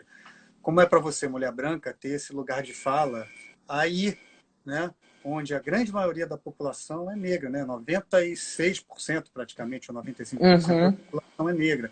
Como é Sim. você aí, e até você, na experiência que você teve na África do Sul, né, você como mulher branca, levando esse tipo de olhar e esse tipo de questionamento. O que tem a ver também com algo que você falou na primeira parte dessa live, lá atrás, e que virou uma polêmica, mas eu não quis entrar nessa polêmica aqui, que é essa questão também da apropriação cultural. Você falou das capulanas, que você não ia se vestir com a capulana porque você via isso como uma apropriação cultural. Você consegue juntar essas duas coisas, assim, uma resposta para essas duas coisas? Sim. Aí? Sim, não, vou tentar. Eu entendo assim, acho que o primeiro ponto há uma grande surpresa por parte das pessoas aqui quando vem já o meu nome nas programações que discutem esses temas, porque eu imagino, meu nome é super italiano, né? É Paola Prandini. Então, já de cara, já imaginam que é uma pessoa branca, né? Não preciso dizer muito, meu nome já diz muito por mim. E aí, quando eu chego, eu não só sou uma pessoa branca, como eu sou uma mulher com várias tatuagens e jovem, né? Considerada ainda jovem. Então, de cabelo curto, que é uma coisa que aqui ainda não é muito comum, as mulheres ainda mantêm o cabelo, né? Essa estética do cabelo comprido, muito mais comumente. Então, isso tudo já traz uma surpresa muito grande e um olhar de tipo, tá, vamos ver o que ela vai dizer. O que é ótimo, porque eu acho que a gente, enquanto pessoas brancas, e quando estamos nesse fronte, né, de pensar as relações étnico-raciais, a gente precisa sim ser questionado, porque não dá mais para a gente aceitar o tipo de estrutura que era de sempre a negritude ser encarada como objeto de pesquisa e não como sujeito dessas pesquisas, né? Então, há já esse questionamento que é, poxa, o que essa mulher vai falar, né? E aí eu sempre tenho essa preocupação de tentar fazer com que a minha prática esteja, né, alinhada de maneira o mais coerente possível com as minhas teorias, com os meus discursos, e já começo exatamente falando do meu lugar de fala. De sim, eu Exatamente. sou essa mulher branca, né? Sim, eu compreendo que eu tenho privilégios raciais, e é exatamente por compreender esses privilégios que eu vim aqui falar sobre eles. Né? Que eu vim aqui falar sobre como a minha branquitude delega a mim privilégios historicamente dados, demarcados pela minha ancestralidade, pela minha fenotipia, né, pela maneira como a alteridade vai se dar na construção da minha identidade. E eu acho que esse é um ponto de fala que é essencial, exatamente para mostrar que, por exemplo, eu nunca vou saber o que é sofrer racismo. Nunca. Isso está impossível de acontecer, né? Eu teria que nascer de novo e nascer negra para poder saber o que é isso, ou nascer indígena para saber o que é isso. Mas sendo branca, eu nunca vou saber. Então eu não posso ter condições de falar sobre o que é sofrer racismo, mas eu posso sim fazer uma leitura crítica sobre o que é a prática do racismo e o como que a prática do racismo ela advém exatamente dos meus pares. Né? E o quanto que os meus pais se negam a olhar para isso para não sair da sua zona de conforto, para não sair da sua zona de privilégio. E aí, quando a gente pensa apropriação cultural, é exatamente isso: é entender quais são os limites que a gente tem para não subverter e não se apropriar e não usar indevidamente uma cultura ou uma estética, uma construção, né, de conhecimentos que não são as nossas, sem dar as devidas referências e sem ser eticamente responsável nesse processo. Então, é o que eu costumo dizer. Se eu, por exemplo, vamos supor, né? Se um dia eu tiver o convite a usar uma capulana aqui em Moçambique, numa festa especial em que as pessoas me convidem e falam, por favor, vamos usar, vai ficar legal, a gente pensou que você podia usar. E isso partir de um convite para mim, que estou compreendendo que naquele espaço aquilo vai fazer sentido, é uma coisa. Outra coisa é eu pegar a capulana e enrolar o meu corpo nela para sair no meu dia a dia, como as mulheres moçambicanas fazem, porque eu estou em Moçambique, então eu vou fazer a mesma coisa, né? Porque eu não deixei de ser brasileira, eu não deixei de ser mulungo, eu não deixei de ser branca quando eu vim para cá. Exato, exato. E eu acho que o cerne da questão está todo aí. Queria te pedir licença para falar de Por uma favor. situação que eu passei também. Assim. Quando eu fui para o Senegal e passei por Cabo Verde, fui até a Gâmbia, a Mauritânia, etc. E tal, foi onde, inclusive, onde eu comprei esse mapa, que é a Ai, que é Brilhante. lindo, gente, esse mapa é maravilhoso! Quando eu fui embora, assim, faltando 2 dias para ir embora, a família, eu fiquei hospedado na casa de uma família cristã no Senegal, que assim, é uma minoria, né? Então, eles juntaram um dinheiro e compraram um bubu para mim. E me deram um bubu de presente, que é aquela vestimenta que a gente comumente vê nos árabes, mas que na África Ocidental ela é muito comum. Né? E eles me deram, eles fizeram inclusive uma cerimônia familiar para me dar de presente um bubu. E eu tive que usar, eu tinha que usar o bubu, inclusive com um Claro. barrete que eles fizeram, né, com as mesmas Uhum. tramas do bubu. Mas eu nunca mais usei. Eu vim para cá, para o Brasil, trouxe, eu tinha ele até pouco tempo, e aí eu doei para uma associação, que eu não sei nem se existe mais, mas que é a Associação de Estudantes Senegaleses. Eu doei o bubu depois, quando eu voltei, Tá. porque eu não posso usar, né? Eu lembro até uns amigos uma vez falaram, assim, fizeram uma festa fantasia, falaram, pô, traz aquela tua fantasia que você trouxe lá. Eu falei, fantasia, gente, que fantasia? Não! Não, não é, não, né? Então, eu acho que isso Exato. é um questionamento, assim, não parece importante, mas é muito importante. E é o cerne Sim. dessa questão que a gente está conversando e que a gente está discutindo aqui, né? Que é, Que é a inclusive, mesma história de usar o cocá no carnaval, né? Ou de pintar o corpo de preto e fazer a nega maluca no carnaval brasileiro, que é algo que a gente tem tentado desconstruir, porque não é fantasia, né? Cultura não é fantasia, né? A cultura de alguém, a vestimenta que demarca aquela cultura daquele povo não tem que ser considerado fantasia, né? e ainda bem que a gente está avançando nessas discussões, né? Assim, é bom que a gente avance nisso, porque mostra também uma maturidade nossa. Inclusive nós, dois representantes da branquitude,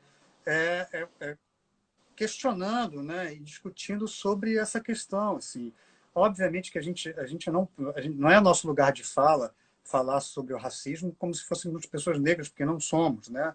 Assim, e eu tomo muito esse cuidado, assim, todo semestre quando eu começo, assim, eu passei a tomar esse cuidado de 10 anos para cá.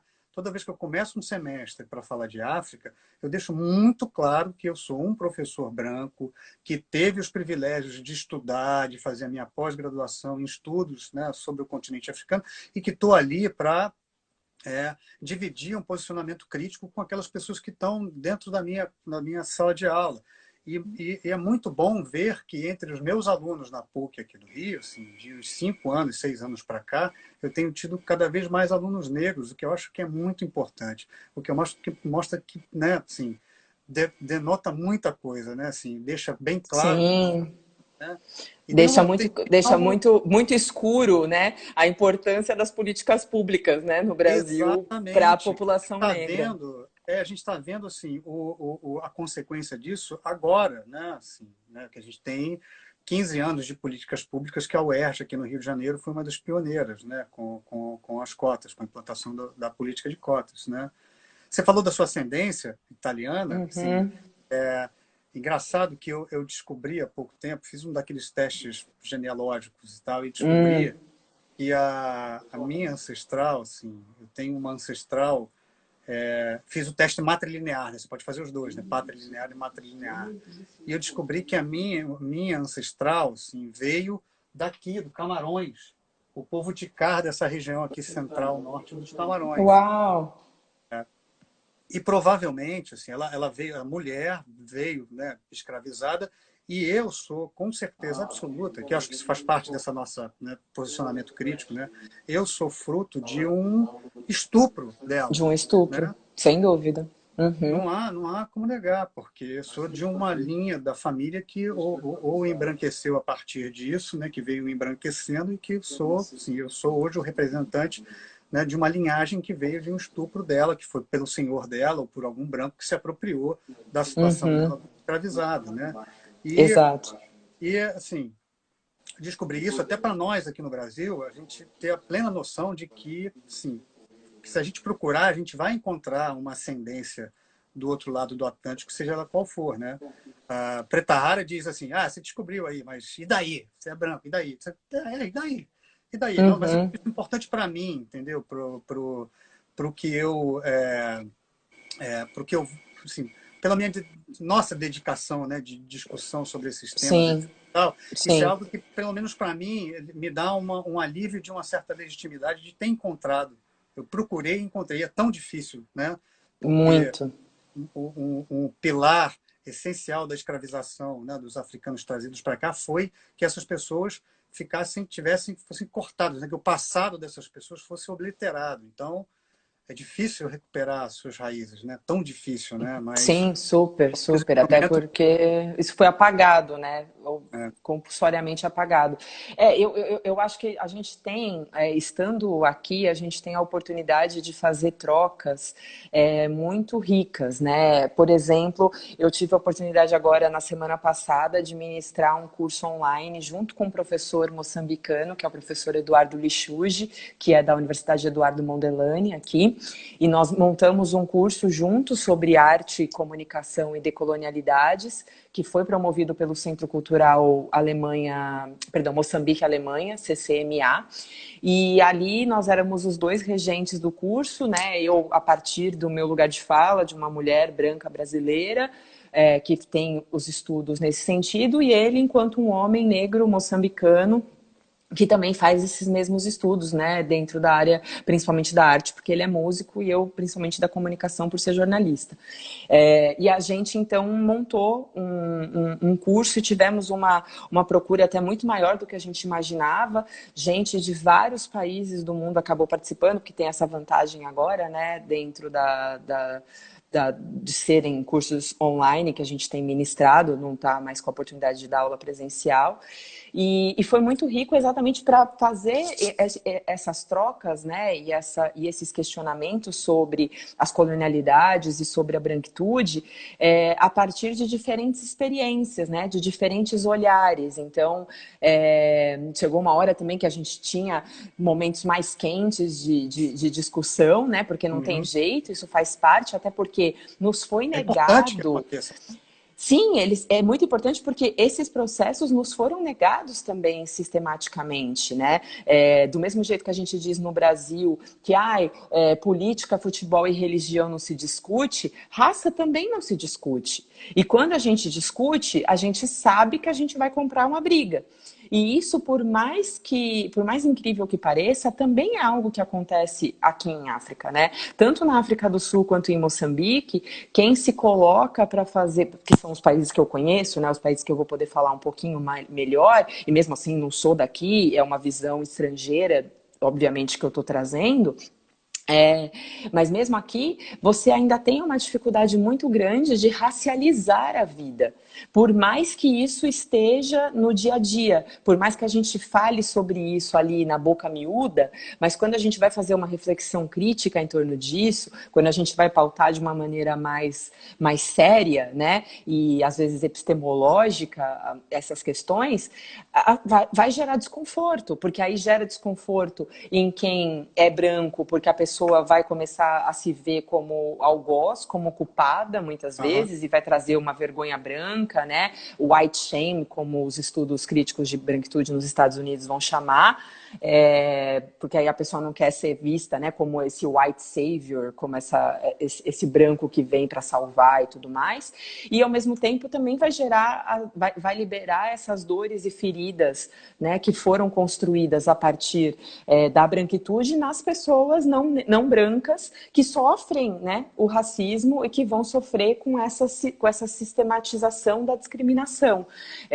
Eu vi até aqui nos comentários, agora eu não estou acompanhando muito, mas na outra parte da live, acho que foi a Carolina, se eu não me engano, que comentou dos assimilados aqui em Moçambique, né? Que são essas pessoas que sofreram processos de branqueamento para serem mais aceitas, né, dentro da comunidade, no mercado de trabalho e tal. E isso é uma realidade, sem dúvida alguma, e que demarca, por exemplo, você estava dizendo da questão do racismo linguístico, aqui em Moçambique ainda se usa o termo mulato, da mesma forma que a gente diz no Brasil, né, faz uma crítica em relação à etimologia dessa palavra, né, por vir de mula, que é esse cruzamento do burro, né, com asno, se eu não estiver enganada, e que basicamente gera, né, um animal que vai carregar carga ou que vai servir para reprodução, e é daí que vem o termo mulato, né, designando a pessoa mestiça. Aqui em Moçambique ele ainda é utilizado. E aí, muitas vezes, quando eu tenho oportunidade, eu faço essa discussão e há pessoas que dizem, nossa, eu nunca tinha pensado sobre isso. Porque, afinal, a gente, né, cresceu falando ou a pessoa é preta, ou ela é mulata, ou ela é branca, ou ela é indiana. Né? Porque aqui os indianos também são muito presentes, tem uma comunidade, né, hindu muito forte.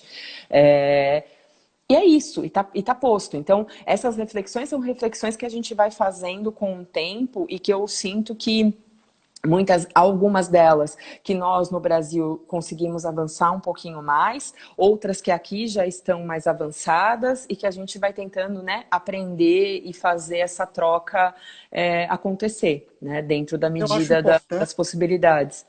Acho importante a gente se questionar sempre sobre isso, porque isso é um processo em evolução. Também não é fácil, né? Assim, eu, por mais que tome muito cuidado, eu soltei um denegrir sem querer na live com a Ana Paula. E me penitenciei muito por isso, só me dei conta disso depois. Mas eu deixei claro. deixei a conversa continuar, porque eu achei também que não era não devia voltar sabe? Mas não sei, eu fico na dúvida se volto, se faço um meia-culpa. Eu estou fazendo meia-culpa agora, eu acho, porque é importante também, né? Ontem o Vinícius, sem querer, falou de mulata, falou mulata, as mulatas e tal. E eu acho Uhum. que, assim, eu não vou corrigi-lo, né? Sou um homem branco, vou corrigir um amigo meu, um colega. Então, mandei uma mensagem para ele depois, mas eu acho que assim, a gente também está aprendendo um pouco, e eu acho que a gente, nesse processo, a gente precisa sempre olhar para si mesmo com olhar crítico, ter sempre muito cuidado, né? Que é como disse aqui a Simone, é um exercício diário, realmente, né? Uhum. E até o Sim, momento em que essas questões se introjetam, né? A gente teve uma discussão há pouco tempo, né, sobre a história do criado mudo. Eu acho ótimo isso, porque às vezes tem expressões que ninguém sabe que são expressões é, racistas, né? E sim, você vai sim. descobrir depois. Quando você descobre, você para de usar, claro, né? Sim. Claro, claro. Até É, porque é um exercício que eu acho que, assim, eu tive uma conversa um tempo atrás, enfim, nunca falei sobre isso, mas vou falar agora.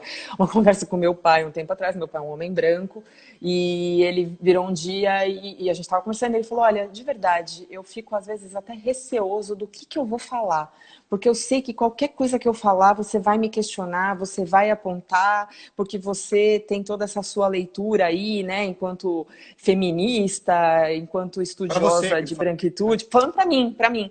E ele falou, eu fico às vezes com medo de falar perto de você.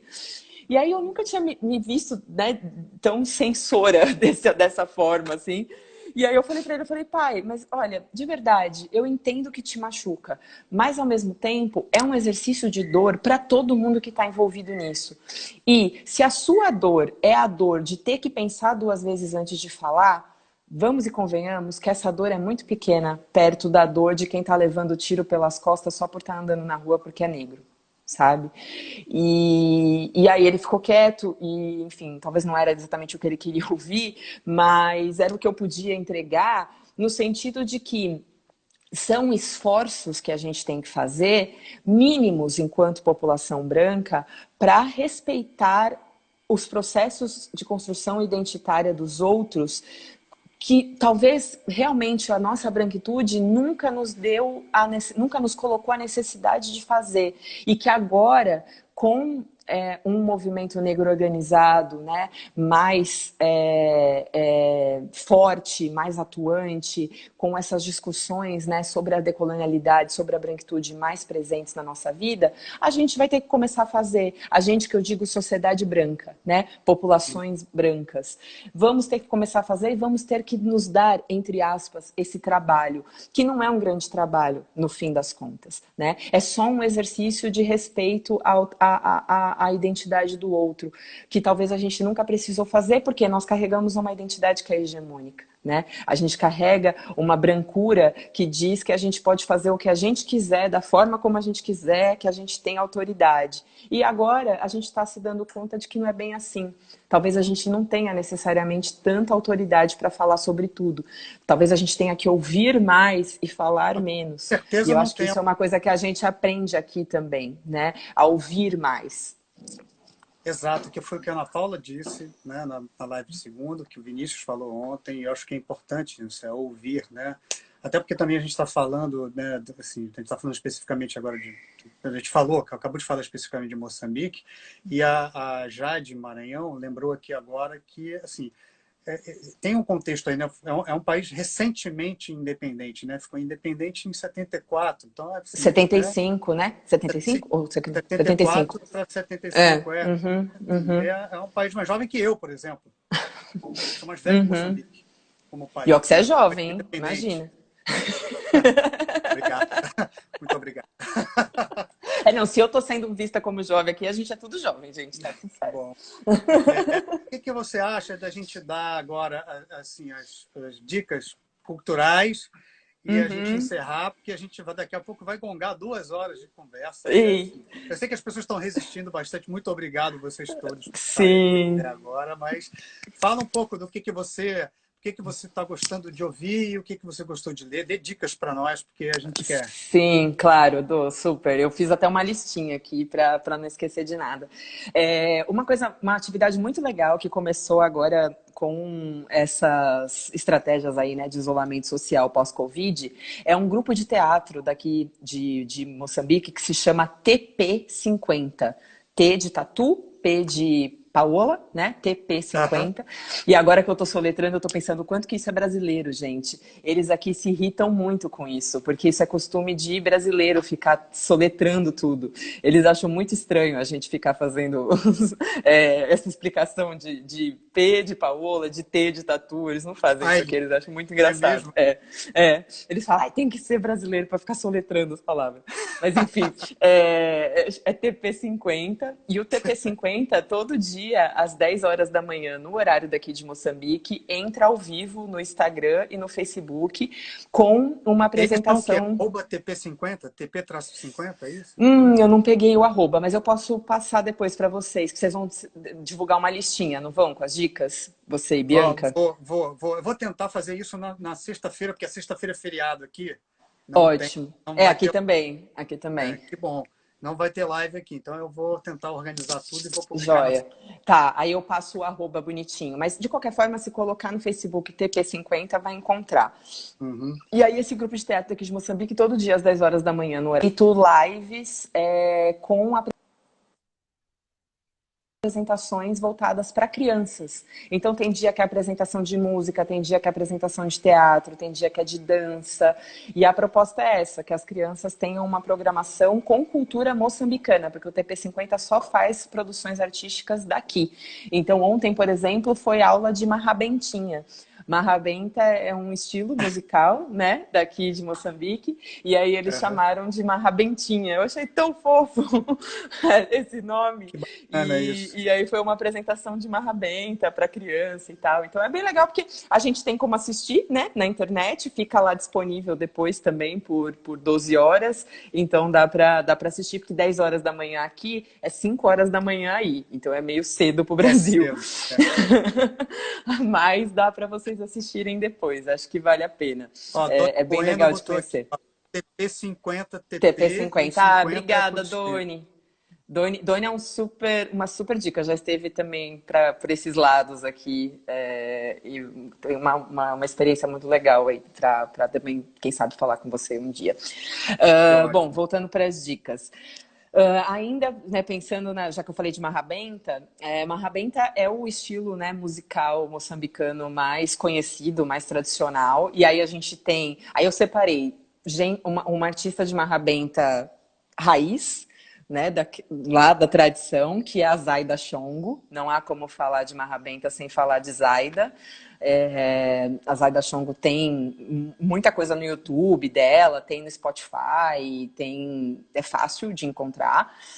Mas aí tem a galera da marrabenta contemporânea, que aí são essas mulheres mais jovens, como por exemplo a Neima, como Liloca, que tem feito, né, a produção de marrabenta de hoje em dia, assim como também o Mister Bal. Mister Bal é, inclusive, esposo da Liloca, fazendo aqui já um diário da vida das celebridades. E eles são bem famosos aqui. O Mister Bal, inclusive, foi o primeiro artista moçambicano a fazer live, porque essa indústria, né, que virou das lives no Brasil ainda não é uma realidade tão forte aqui.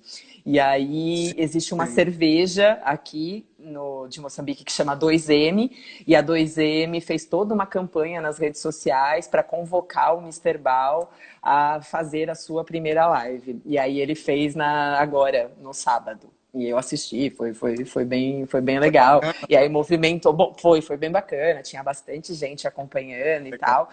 Mas é isso, né? Deixa eu, Uma campanha de cerveja por trás, era óbvio que ia abalar. deixa eu só falar uma coisa, só dar um recadinho rápido, coisa muito curta, né? É, semanas atrás, eu acho que há um mês atrás, eu coloquei pendurado na minha bio um link para uma lista de músicas africanas, de artistas africanos de praticamente todos os 54 países do continente. E a Paola me ajudou a atualizar, então tem lá Liloca, tem Mister Bal lá, E eu vou atualizar, obviamente, com as dicas da Paola, com as dicas do Vinícius, com as dicas da Ana Paula na segunda-feira. Mas se vocês quiserem, no link da minha bio, depois vocês entram lá, cliquem lá, tem uma lista no Spotify que tem só 6 horas de música africana de Que tá todos os muito estilos, boa. tudo Eu misturado. ouvi e mandei várias músicas também para você acrescentar lá, né? Tá muito boa essa lista. Essa playlist tá ótima. Continua, por favor. Desculpa que eu te Bom, interrompi. não, imagina, sem problemas. Aí de Marrabenta, né? Mas aí tem um outro grupo tradicional que também acho que é bem importante a gente falar aqui, que é o Gorwani. O Gorwani, inclusive, canta em Xangana. Eles fazem a produção musical deles em Xangana. Xangana é a língua mais falada aqui no sul de Moçambique, né? Maputo é uma cidade que fala muito Xangana. E aí eu também quis trazer outros 2 nomes de músicas que não são tão reconhecidamente tradicionais moçambicanas, que é um cara, por exemplo, do jazz, que é o Albino Mbié, que é muito legal para quem gosta de Muito, jazz, de muito. blues, né? E eu acho que é interessante porque também desconfigura um pouco a nossa cabeça de pensar, porra, um jazzista moçambicano, entendeu? Tipo, existe, né? Não é uma coisa que só tá lá nas Europa, né? E no rap, o Azagaia, que eu gosto muito, que é um rapper daqui de Moçambique, que faz um rap bastante político, contestador e tal, que vale muito a pena conhecer. E das dicas de live, a Fundação Fernando Leite Couto, que é a fundação que foi fundada pelo Mia Couto, em homenagem ao pai dele, né, aqui em Maputo, eles têm feito diversas lives, então se entrar no Facebook da Fundação Fernando Leite Couto, vocês vão ver as lives que eles têm promovido, em geral no horário da noite, aqui em Moçambique, e de sexta-feira, por exemplo, tem rolado DJ. Então é muito legal porque é 1 hora, geralmente 1 hora, 1 hora e meia, de uma DJ moçambicana que eles convidam e essa DJ fica fazendo uma playlist pra gente, Uma né, de festa. graça, uma festa de Festa. graça. Que É ótimo. muito bom, é muito bom. Então vale a pena seguir a Fundação. A Fundação tem sido uma das lives que eu tenho acompanhado aqui. E é bom que vocês podem acompanhar aí também, porque tá, né, na internet, então é fácil.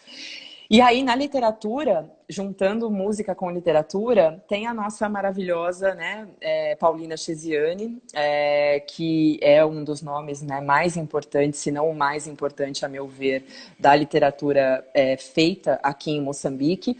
E ela acabou de postar hoje no Facebook dela que vai lançar uma programação especial para o Covid. E ela está chamando de Cantos de Esperança. Então, tô curiosa, não sei o que é, porque ela foi só um post assim feito de texto dizendo Cantos de Esperança durante o Covid será lançado em breve. Então vamos ficar de olho, porque eu acho que vale muito a pena acompanhar aí o que ela chegou a fazer já algumas lives conversando com a população, né, tentando orientar a população dessa questão da prevenção aqui, porque ela é um nome de muita força, né, dentro do território moçambicano e pelo Com visto agora livros ela vai publicados trazer, no Brasil, né? sim, Livros sim, dela, né? O Canto da Perdiz e caramba, o Niket, que é o mais famoso, né, dela, primeiro dela, né? o primeiro dela, exatamente. E aí agora ela tem feito isso, né? Ela tem trabalhado muito música e literatura, né? Então tem sido muito interessante essa proposta que ela tem trazido nesses últimos tempos. E sem dúvida, né? O Mia Couto é um nome que muita gente vai referenciar quando pensa a literatura moçambicana, mas já que a gente falou tanto de branquitude, a gente também não pode negar que é uma literatura que vai vir a partir deste olhar, né? Não de um olhar necessariamente que vai privilegiar o branco, mas de um olhar que é de um homem branco contando sobre Moçambique, né? Contando sobre a maneira como ele vai ler e como ele vai refletir sobre as trocas que são feitas aqui. Então, isso vai demarcar, né, a obra dele, e acho que é inevitável, a gente também precisa fazer essa reflexão, mas não deixa de ser, né, um escritor de muito renome, de muito apreço também pela população aqui. E aí eu também acho que é importante trazer um outro nome, né, fazendo uma outra referência, que é o Ungulani Bacacossa, que tem também, né, publicações incríveis feitas aqui no país e que eu acho que quando a gente lê Mia Couto e a gente lê Paulina e a gente vai conseguindo fazer essas comparações, a gente vai vendo essas demarcações raciais, né, nessas literaturas e vai percebendo o quanto que esses lugares de fala são, sim, importantes, né? De serem olhados, de serem levados em conta dentro das leituras críticas que a gente vai fazendo. A Bianca, inclusive, está dizendo, né, que o Couto fala abertamente sobre isso, e é verdade. Ele nunca negou, né, o fato dele ser um homem moçambicano branco e disso trazer para ele privilégios, né? O Ungolani foi lançado aqui no Brasil por Tudo. uma editora que, inclusive, tem o nome de Capulana, né? Editora Capulana. E Verdade, lançou verdade. outros também, eu não me lembro o nome de todos, mas ela lançou outros autores moçambicanos aqui no Brasil também. Né? E autores angolanos, e estão se especializando em publicar aqui no Brasil autores de língua portuguesa, africanos De língua também. É portuguesa, ótimo. maravilhoso, maravilhoso. Até porque a gente ainda tem aqui, né, uma indústria editorial que depende de Portugal, né? Os livros aqui vão para Portugal para serem indexados, para serem Impresso. impressos, para depois voltar para Moçambique, né? Então, essa dependência portuguesa no mercado editorial é muito forte. E aí, quando a gente tem a oportunidade de conseguir fazer essas trocas diretas com o Brasil, é mais vantajoso, porque senão os livros ficam muito caros, né? Eles vão ficando cada vez mais difíceis em termos de preço, assim, mais caros, porque é isso, né? Vai lá para Portugal, só esse vai e vem já encareceu demais a Encarece demais. publicação. Então E é difícil. facilita o acesso às pessoas que deveriam ter acesso à literatura, né? Exatamente. Eu já tive livro que ficou mais barato eu comprar realmente no Brasil do que eu comprar aqui, de autor moçambicano. Porque por conta dessa estrutura de, né, vai para euro e depois volta para ser convertido em metical, fica caro pra caramba. Não é fácil esse Eu acesso. entrei aqui no site da Capulana e o livro mais famoso do Ungulani, o Gungunhanha, Gunhanha, foi Gungunhanha, lançado aqui. Tem 3 livros dele lançados aqui. Então, assim, a Paulina Xiziane é fácil de achar, porque a Companhia das Letras lançou aqui, assim como o lançou. Miyakoto. E o Ungulani também. Tem 3 livros lançados aqui, inclusive um deles é um livro infantil, que é lindo, é ótimo. Isso, ótimo, ótimo. A gente tem uma outra escritora aqui também, de uma geração mais jovem, que é a Eliane Inzualo, que tem publicado, fez uma publicação voltada também para público infanto-juvenil, e que eu acho que é bem interessante porque é uma outra geração, né? Dessa nova geração, inclusive, que está em vários campos das artes, seja da música, literatura, enfim, uma pessoa que faz mil coisas, é a Lena Barrulli, né? Quem não conhece, a Lena, inclusive, ela mora em São Paulo já, então é fácil de ter acesso ao que ela tem feito, mas agora, nesse ano, ela tá para cá, ela tá aqui em Maputo. É Lena, com 2 N's, Barrulli, Bahule, Lena Barrulli. E ela tem apresentações que também estão disponíveis online, no YouTube. E para mim, a Lena, ela lembra muito... Ai, gente, que horror. Eu ia falar e fugiu o nome agora. Aquele nosso músico... Peraí, me ajuda, Lê. Aquele nosso músico negro brasileiro que usava uma série de materiais, às vezes recicláveis e tal, para fazer música. Ai, gente, que horror. Naná Fugiu. Vasconcelos?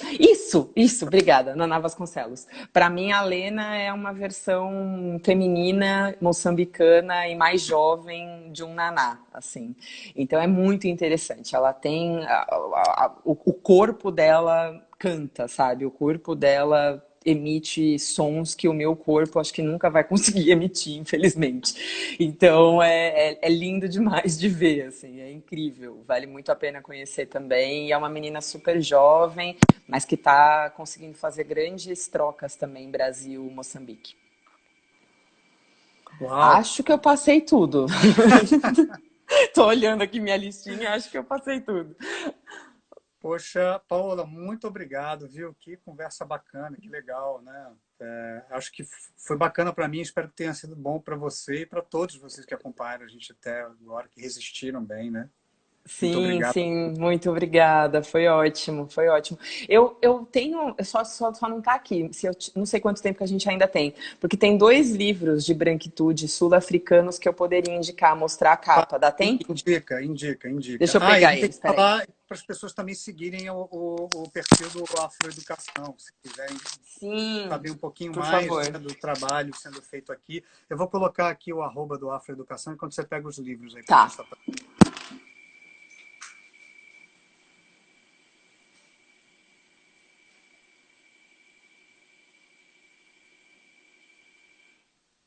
E estou pensando aqui também, enquanto a gente está conversando, que seria interessante também pegar assim, o contato de todos vocês que estão aqui.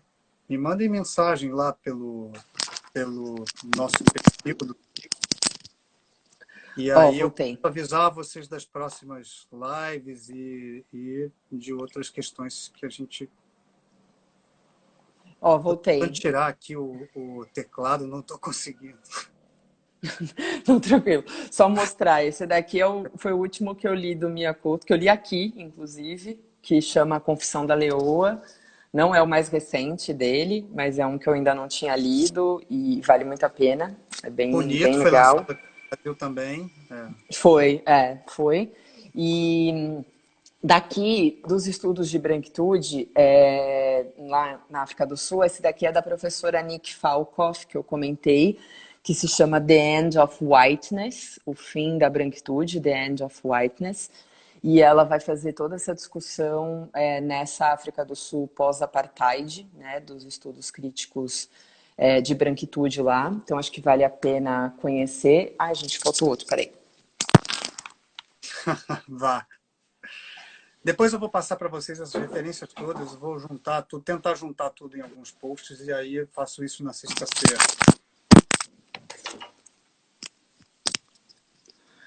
Ó, esse aqui é um outro que também é sul-africana, de uma escritora que chama Christy van der Westhuizen, esses nomes em africanos que são difíceis de falar, e se chama Sitting Pretty, que vai fazer toda uma discussão na África do Sul pós-apartheid sobre essas mulheres brancas que têm que se portar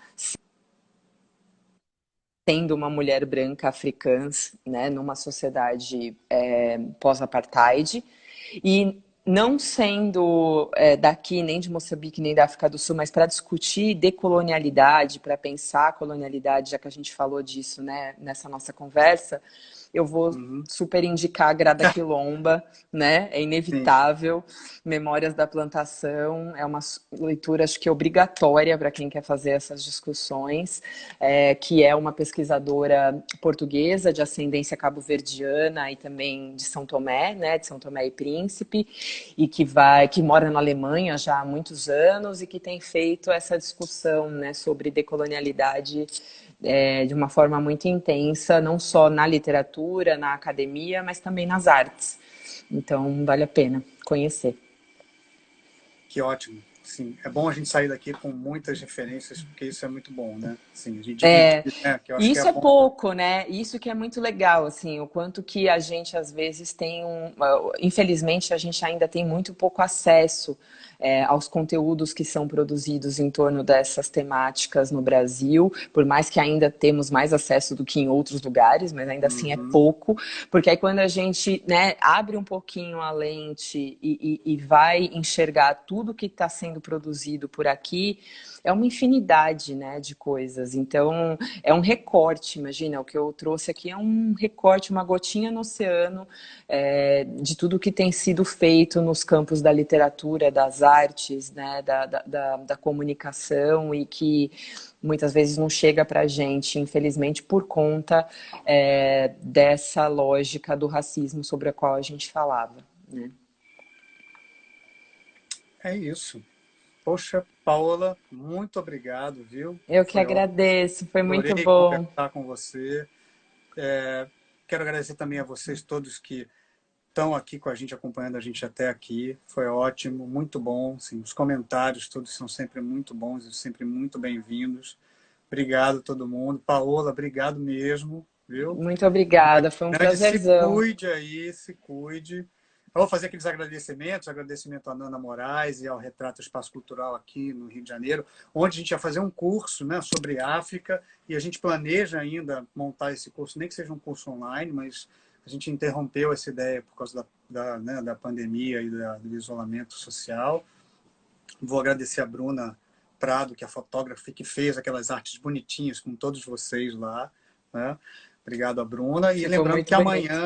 amanhã às 11 horas tem mais conversa. Vou conversar com a Marília Cardoso. E ela é do Uganda, mas ela está aqui no Brasil, então isso vai ser uma live de licença poética, porque ela mora em Kampala e ela está aqui, não conseguiu voltar porque ela, né, por causa do isolamento social e tal. Então, obrigado de novo, Paola. A gente se encontra amanhã aqui no mesmo Sim. bate-hora e no mesmo bate-local. Tá? Eu tenho acompanhado todos esses dias e tem sido precioso, assim, tem sido Poxa, muito que bom bom, mesmo. que bom. Parabéns, obrigada por Obrigado. isso. A gente precisa muito dessas iniciativas e amanhã estamos junto de Que bom. novo. Vamos junto. Vamos lá. Gente, muito obrigado. Um beijo grande. Se cuida, tá? E todos vocês também se cuidem, por favor. Sim, Tá? se possível, fiquemos em casa ainda, por Sim, favor. sim. Ainda precisamos. Quem precisar sair, por favor, se cuide bem.